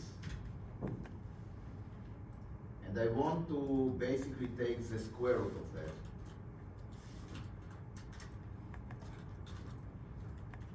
And I want to actually multiply by square root of 365 to analyze it, just to make it better. Okay, so my volatility here is 2044562. Now what I'm going to do, I'm going to take this guy and take it into 0.6. So I will change it only by a little bit. Okay? And now, right, so I take the S&P and I increase it by 1%. So what is going to be my new volatility here? If I look on var P, if I do this once again,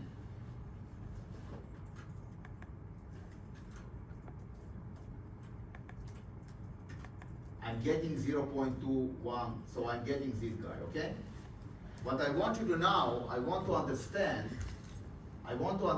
how can I do it quickly by calculating something else. So I will look on 1 over sigma p, delta sigma p divided by dwi. I say in the slides that it is v divided by sigma p squared. Okay, so now we're going to go back. So now so remember those two numbers.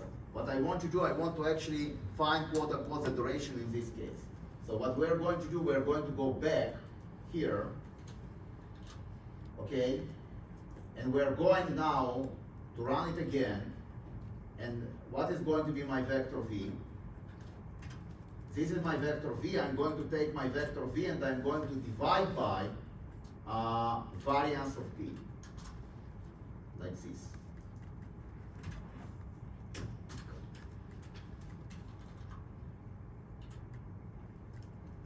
Okay, I will do this. Okay, so these are going to be my sensitivities according to this formula. So how do I actually work with these sensitivities?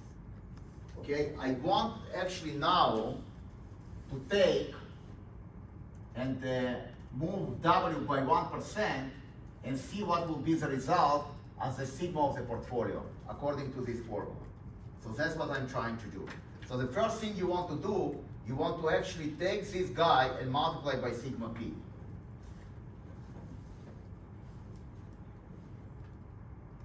Okay? You want to multiply by the volatility. So you take, so let's call this vector, the vector of sensitivities, S, like this. This is the vector of sensitivities, okay?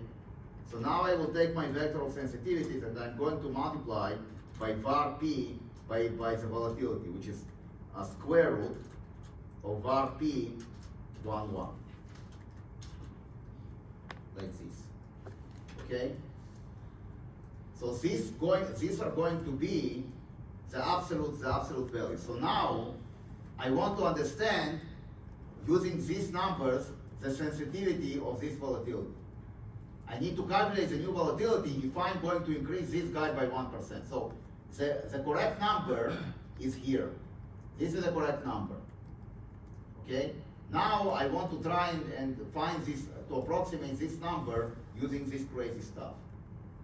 So I'm going to take this guy and I'm going to multiply by 0.01 because that's a change of the weights of the Nasdaq. And I'm going to add to the original volatility, which is going to be to the original, not the volatility, to the original volatility, which is going to be this, I hope. This is the original volatility. And now I will multiply by square root of 65. And I pray to God that this works.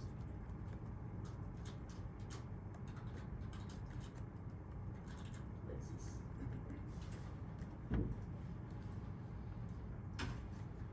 0.021688 compared to the correct number, which is 0.021695. Okay? So that's the difference is after the seventh or the eighth decimals of the point. Let me, okay, so let me explain again what I'm doing. I have to keep it because I need to record this lecture. It drives me nuts. So once again, let me explain what I'm doing. So what we want to understand the sensitivities versus the weights of the volatility of the portfolio. That's what I'm trying to understand. I'm trying to understand by how much the volatility of the portfolio is going to move, right? If it goes up or down by 1%. So I'm starting with a relative notion. 1 over sigma p, delta sigma to delta wi. This is going to be V divided by sigma p squared. Okay? This is a relative change. This is a relative change. So how do I find, so to find the absolute change, I need to look for this number. How do I find this number? I just look on V divided by sigma p squared times sigma p, which is V divided by sigma p. That's going to be my absolute number. And then the delta in the portfolio, right, is going to be approximately V divided by sigma p times the change in W, like this. Okay? So the sensitivity, so if you look here, this is your sensitivity vector. This is going to be your sensitivity vector. This is your sensitivity vector, okay? The first one is going to be 0.85 whatever, the second one 1.2 whatever. It means that on a daily basis, if the weight of the S&P or the Nasdaq is going to move by 1%, what will happen with your volatility? Your volatility is going to change by 0.85 times this 1% and 1.2 times this 1%. That's how you want to think about it. That's how you want to think about it. Is this clear? Okay? So let's do a second example with 1.2.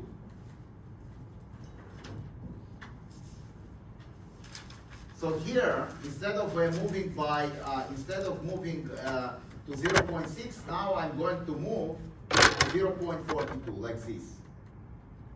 So once again, we'll do this, right? And now I'm going to move, so now I'm going to move this by 42, like this.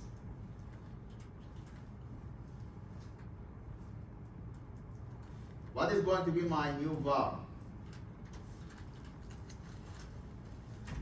My new var is going to be this guy, and if I actually going to take 365 and take the square root,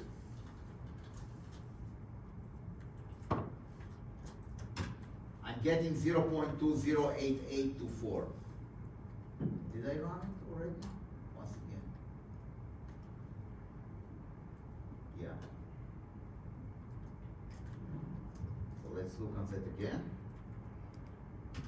Yeah, so I'm getting this number, okay?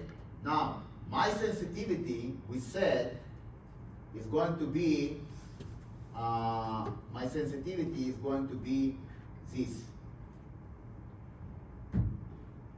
This is my sensitivity here. Okay, so now I'm going to take the second one.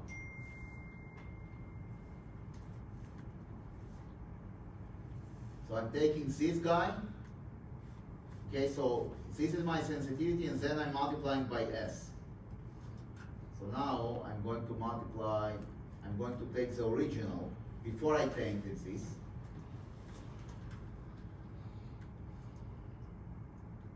Okay, so now what is going to be my vector V? This is going to be my vector V. So I will take my vector V and I divide by variance of P. I'm going to get the relative one.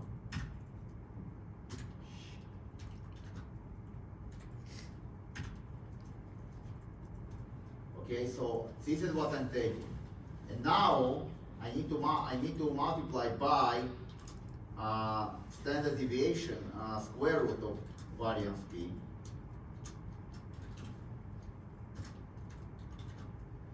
To get the absolute sensitivities. Okay, so these are my absolute sensitivities. So now I want to take this guy,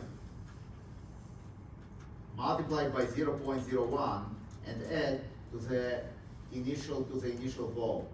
What is going to be my initial vol? Somewhere here.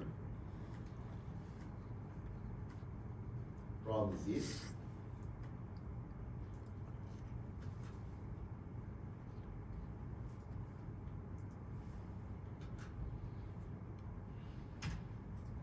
Okay? That's going to be the NASDAQ contribution.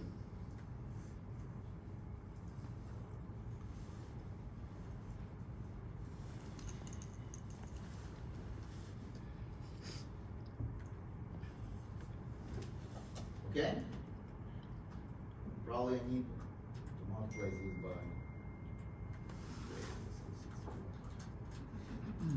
to make it annual, because this is daily order. Yeah. So you see this number, compare this number to the numbers that we had when we moved it by 1%. So instead of 0.59, 0.41, I had 0.59, 0.42. Is this clear? Is this clear or is it too confusing? It's clear to you because you learned it. I need to make sure that it's clear to everybody. Do you see how it works? Okay, so what you want to do, the first step here is to find this V divided by sigma P squared. This is a relative change. The V divided by sigma P squared is your relative change. You multiply by sigma P, you get the sensitivity vector. The sensitivity vector is what I call S, is here. Okay? So maybe we will add it to the file. So I'm going to define a relative sensitivity. A relative sensitivity is going to be V divided by var P 1, 1. Okay? This is going to be the relative sensitivity.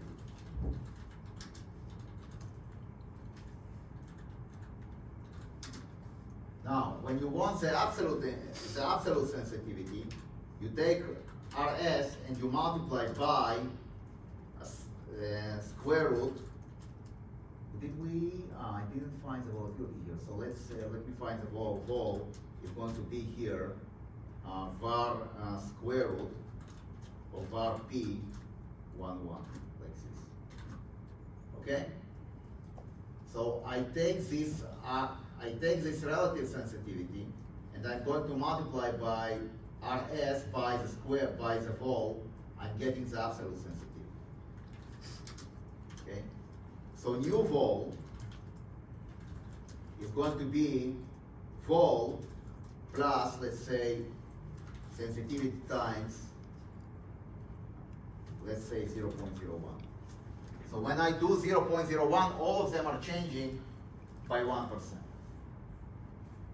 But you can do like half-half. You can say that the first changes by 1%, the second changes by minus 1%. And when you add, right, you will get the change in the volatility when you are going to take the first one by 1% up and the second one by 1% down. Is this clear? It's exactly like, in some sense, it's exactly like duration. Okay?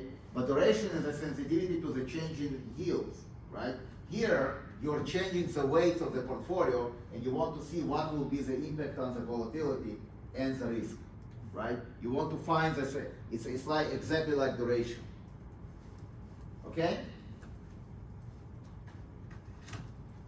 Is this clear? So this new, right? So this vol plus AS 0.01, this is going to be your change. What is going to be the relative? What is the relative change? The relative change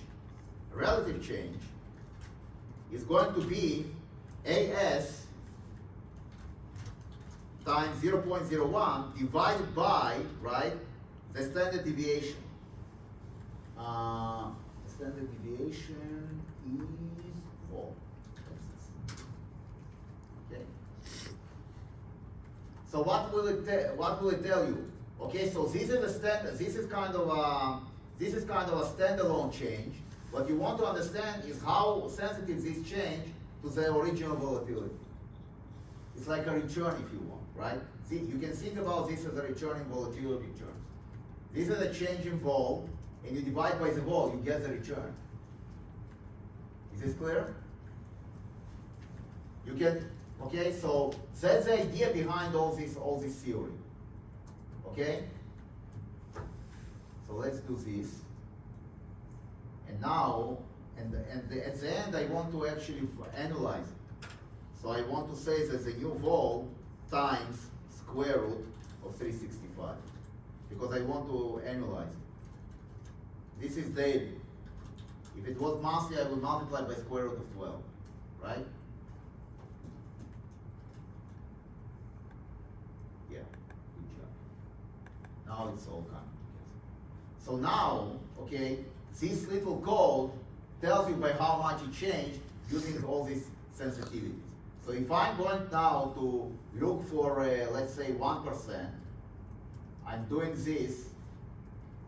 What is going to be new vol?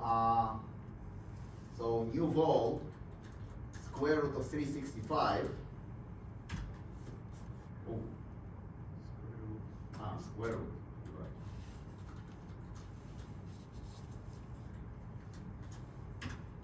That's going to be, right? That is going to, yeah, so that is going to be the change. This is going to be the new volatility if you change the first one by 1%, and this will be the new volatility if you change the second one by 1%. Okay? Questions? Is this clear?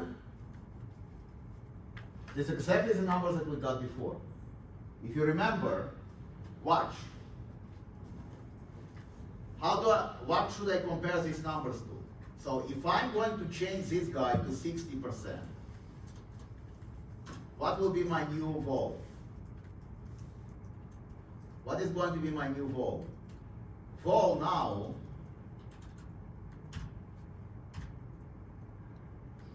I need to, of course, analyze it, right?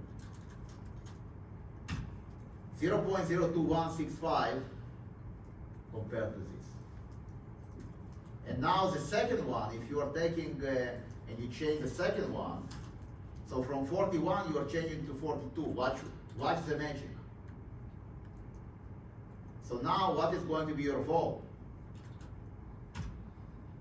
Times, of course, square root of 365. 0.028, right? It's exactly this number. Of course it's different. This is exact and this is approximate. But where is it different? 2409. 8888 is identical. Is that the same as their marginal contribution? Yes, this is a marginal var. This is a marginal contribution, exactly, right? What happens when you actually move your weight by 1% up or 1% down? Yeah, Okay? It's a sensitivity of risk measures. The sensitivity of risk measures, okay, is a sensitivity of risk measures to change in weights up or down. Okay? So the sensitivity or the change is coming from where? The change is coming from here. This is your change. This is your daily change. If you want to actually make it annual, you want to multiply by square root of 365. This is going to be your annual change. Okay? If the weight of each one will go up or down by 1%. So if the first goes up or down by 1%, you are going to get the vol is going to change by this crazy number. That's how it works. So yeah, it's exactly the marginal value. But I'm doing it not in value at risk terms, I'm doing it in volatility terms. It helps also. Okay, good.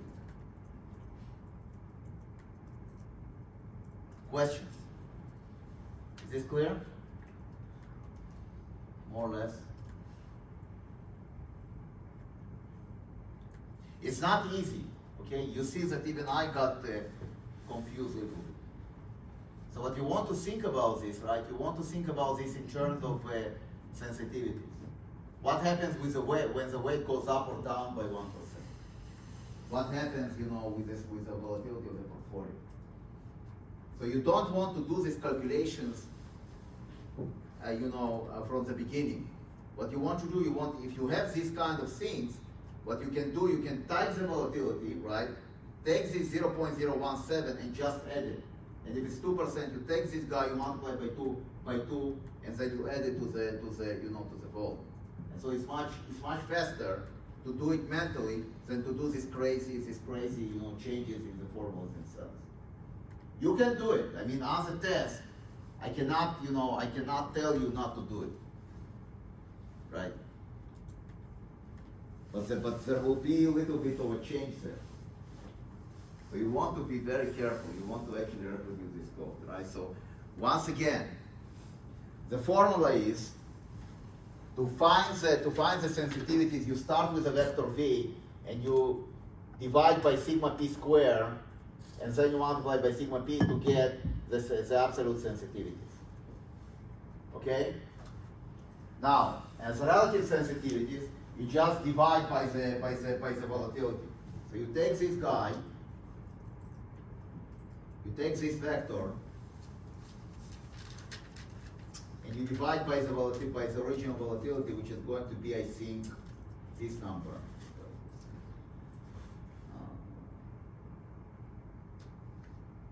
This number.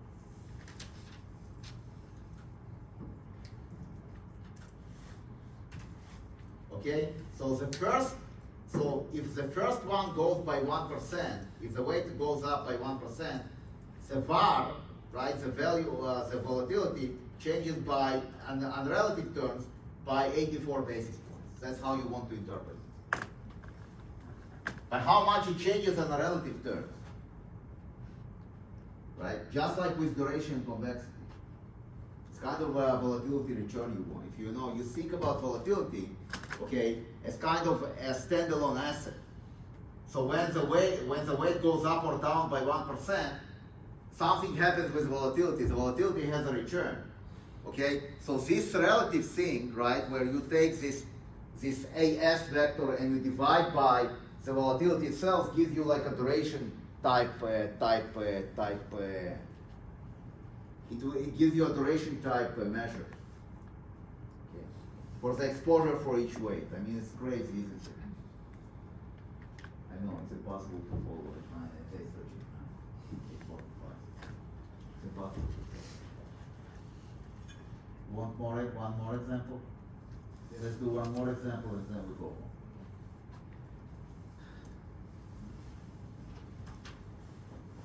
So now I will download three. I'm going to download three assets. I will download the S&P, the Russell, and the Nasdaq. So I will download three assets. Okay.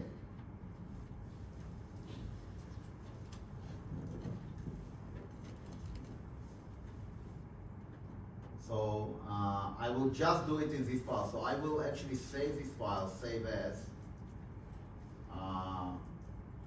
vol decomposition 2 for 2 assets, and I will put it into downloads. And now I'm going to say here, file save as vol decomposition 3, like this.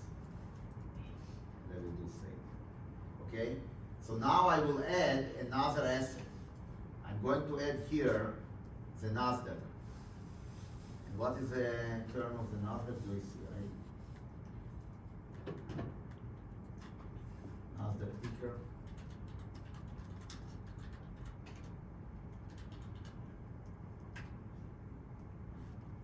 Okay, so this is another ticker.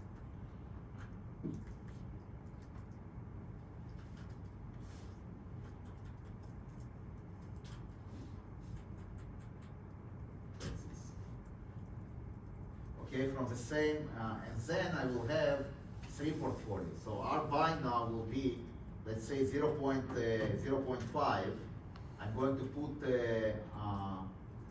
so I want to add another one here, RAS-RED, NAS-RED, and it's going to be daily return.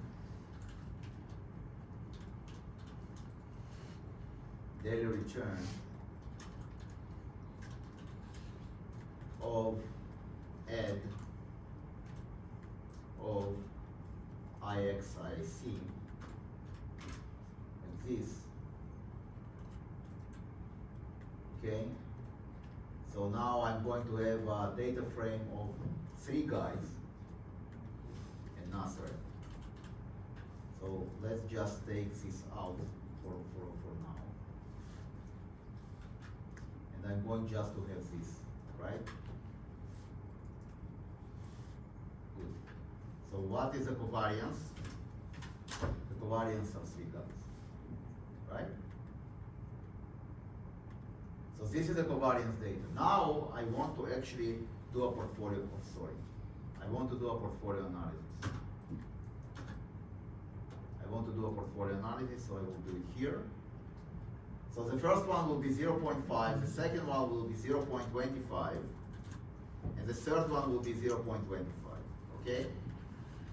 And now we are going to do until here. This we will remove for now, because we don't want it, okay? And now we are going to run it again. So what is R of all D? So you see that the Nasdaq, right? The S&P is the first one, contributes 43%. The second one is the Russell, contributes 28%. okay? And the third one is the NASDAQ contributes also 28% to the risk. Okay, so these are weights. So if you look at sum R of all D,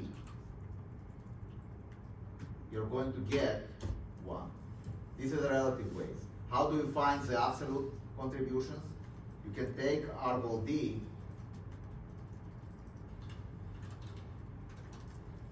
and you multiply by, where it will, quite well. Voila. So the daily return, so what is the daily return?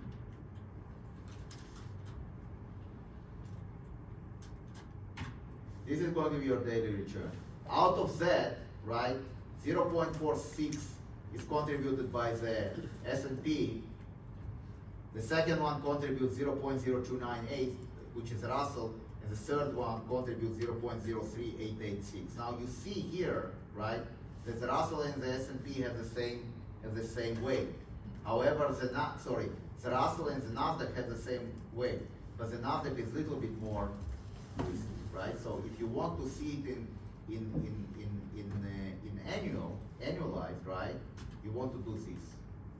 You take this and you now multiply by square root of 365.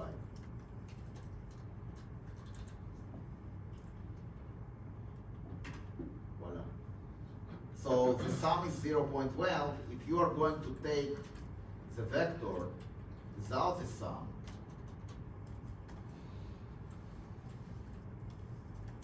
this is going to be your annualized volatility decomposition.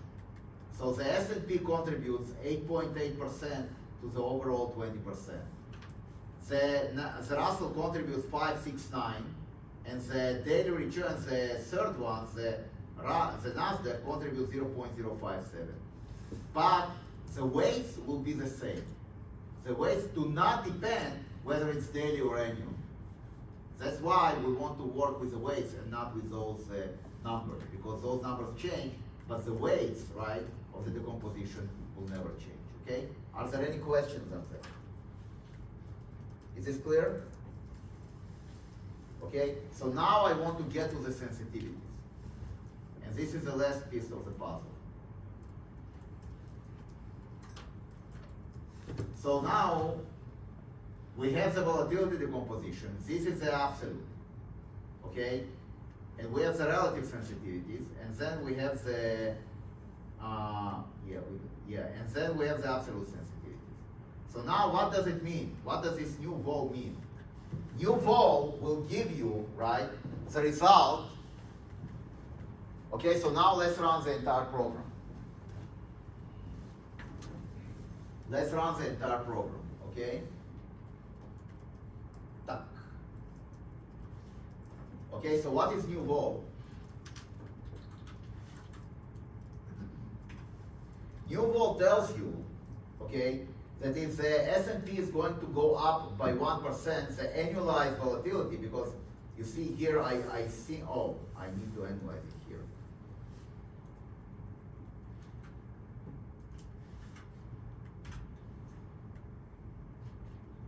Okay, so the new vol, right, basically tells you that if you are going to take your old volatility and add the sensitivities times the change in 0.01, this will be your new volatilities, annualized volatilities for the NASDAQ, for this portfolio.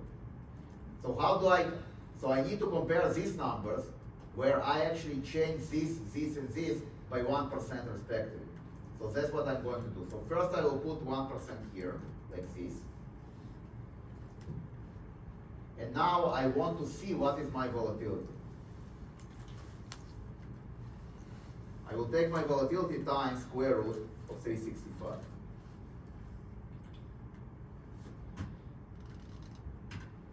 You see, you compare this number to this number. How did I get this number? What I did here, right? How did I get this number? So how did I get this number? I'm going to reproduce it now here.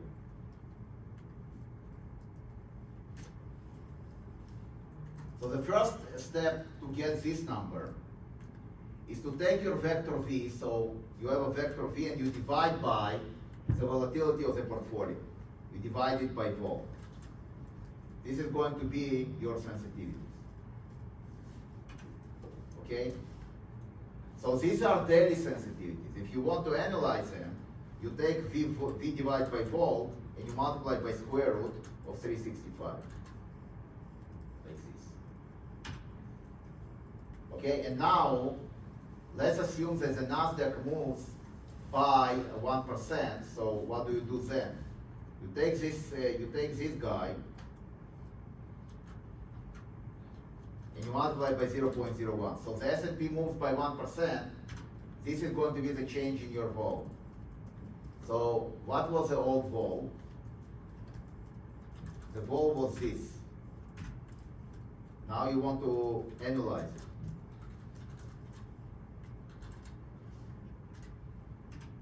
So now you take this guy and you add to it this guy. Okay. What did I do now? Oh, once again. Oh, I need to add this guy, so I take this guy plus this guy. Voila. So you compare this number with a new number here.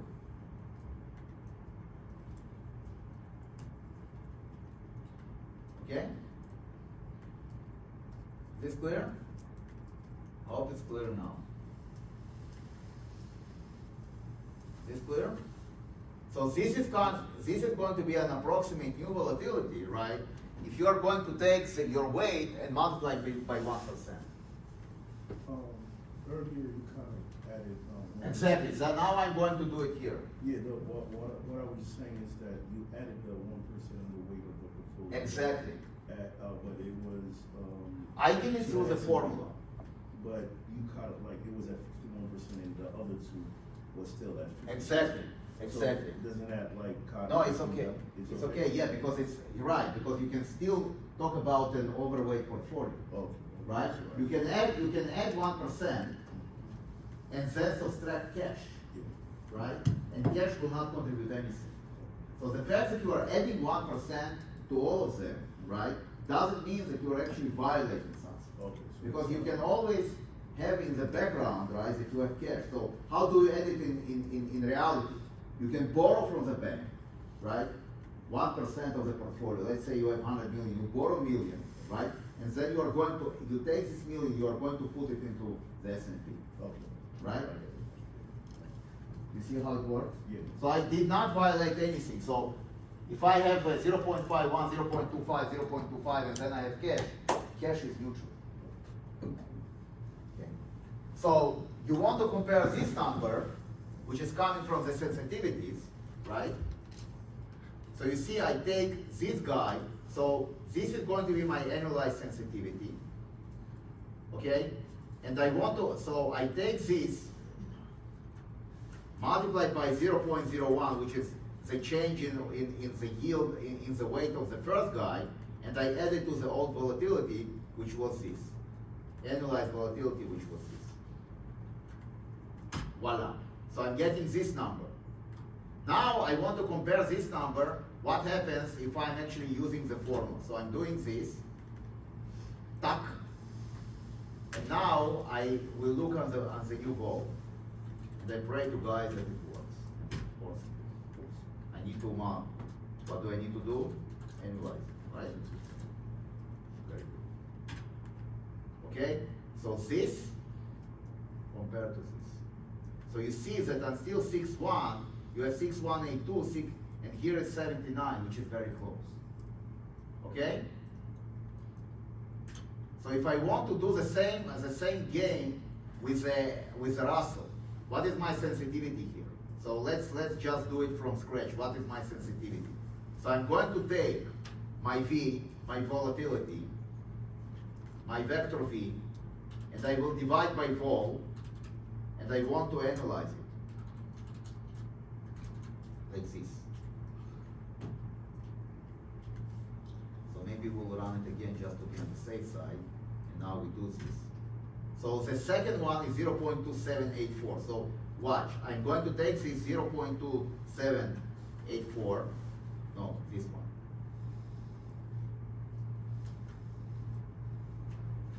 And I'm going to multiply by 0.01. That's going to be the change, the annualized change involved if I'm actually taking instead of 25, 26. Okay? And now I want to find the new volatility. So I know that my old volatility was this guy. I have the old volatility here, so it's very convenient. So I have the old volatility. I will actually analyze it. And now I will take this old volatility and I will add it to the change in here. And this is going to be my new vol. If I'm going to move the Russell, the second one, by 1%. How do you actually compare it to the, to the real stuff, right? Now you change it here to 26.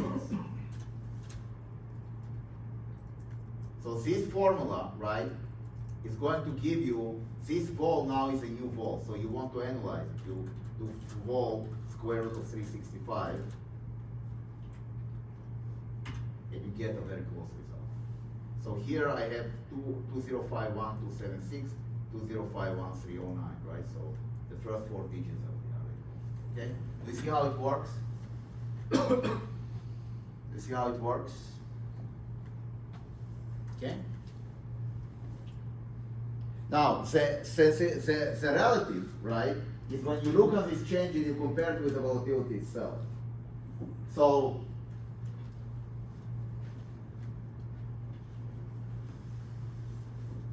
if you go back, so let's put it here, let's put here 25. Okay, you found the change to be, let's say this is a change. You multiply by 0.01, you find the absolute change in volatility. Now you divide by vol, analyze, and you find the relative change. You can think about this return space in volatility, right? So the volatility moves by 1.1% on relative terms. The return, so if you look at the change and you think about this in volatility space, right? You can think about volatility as an asset. You can also think about then returns in terms of volatility, right? So what is the return in terms of volatility? It's a change divided by the initial volatility. It's exactly going to be 1.1.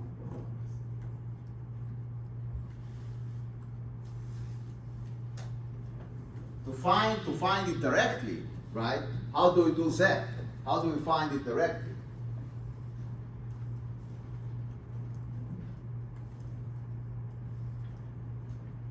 So you take this guy, you take this V vol,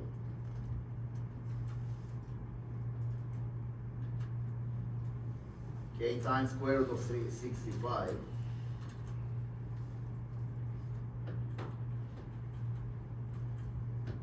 Okay, so you have the vector V.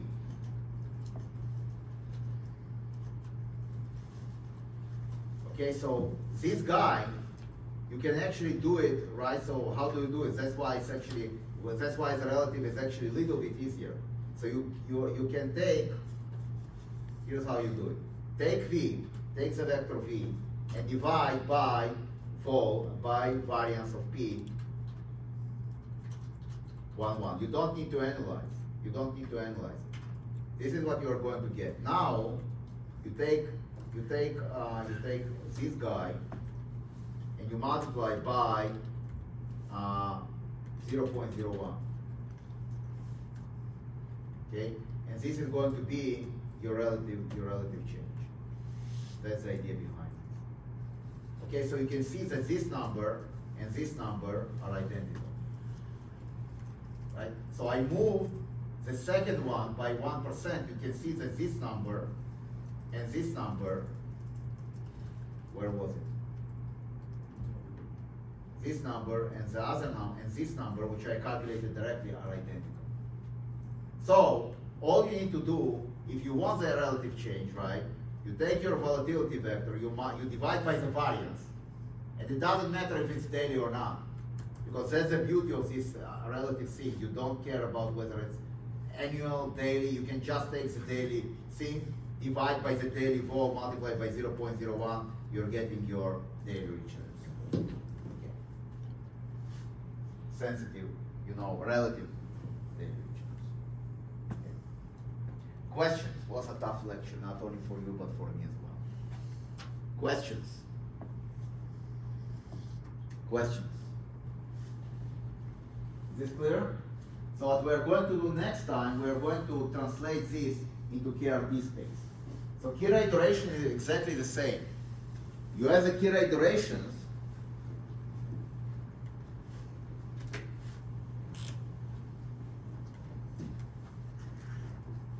And then you ask yourself the sensitivity of volatility, right? When you are actually changing key rate duration by 1% up or down. Think about key rate duration as your new weights in the fixed income space. Is this clear? Better, lady boss?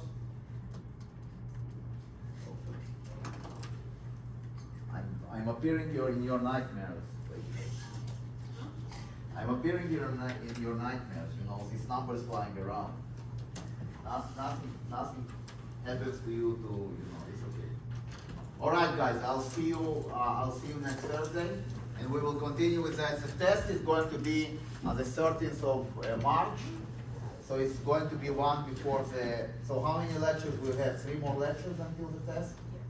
Yeah. Okay. So the last lecture so we have 2 lectures. The week before the lecture, we are going to have. Review. Yes, of course.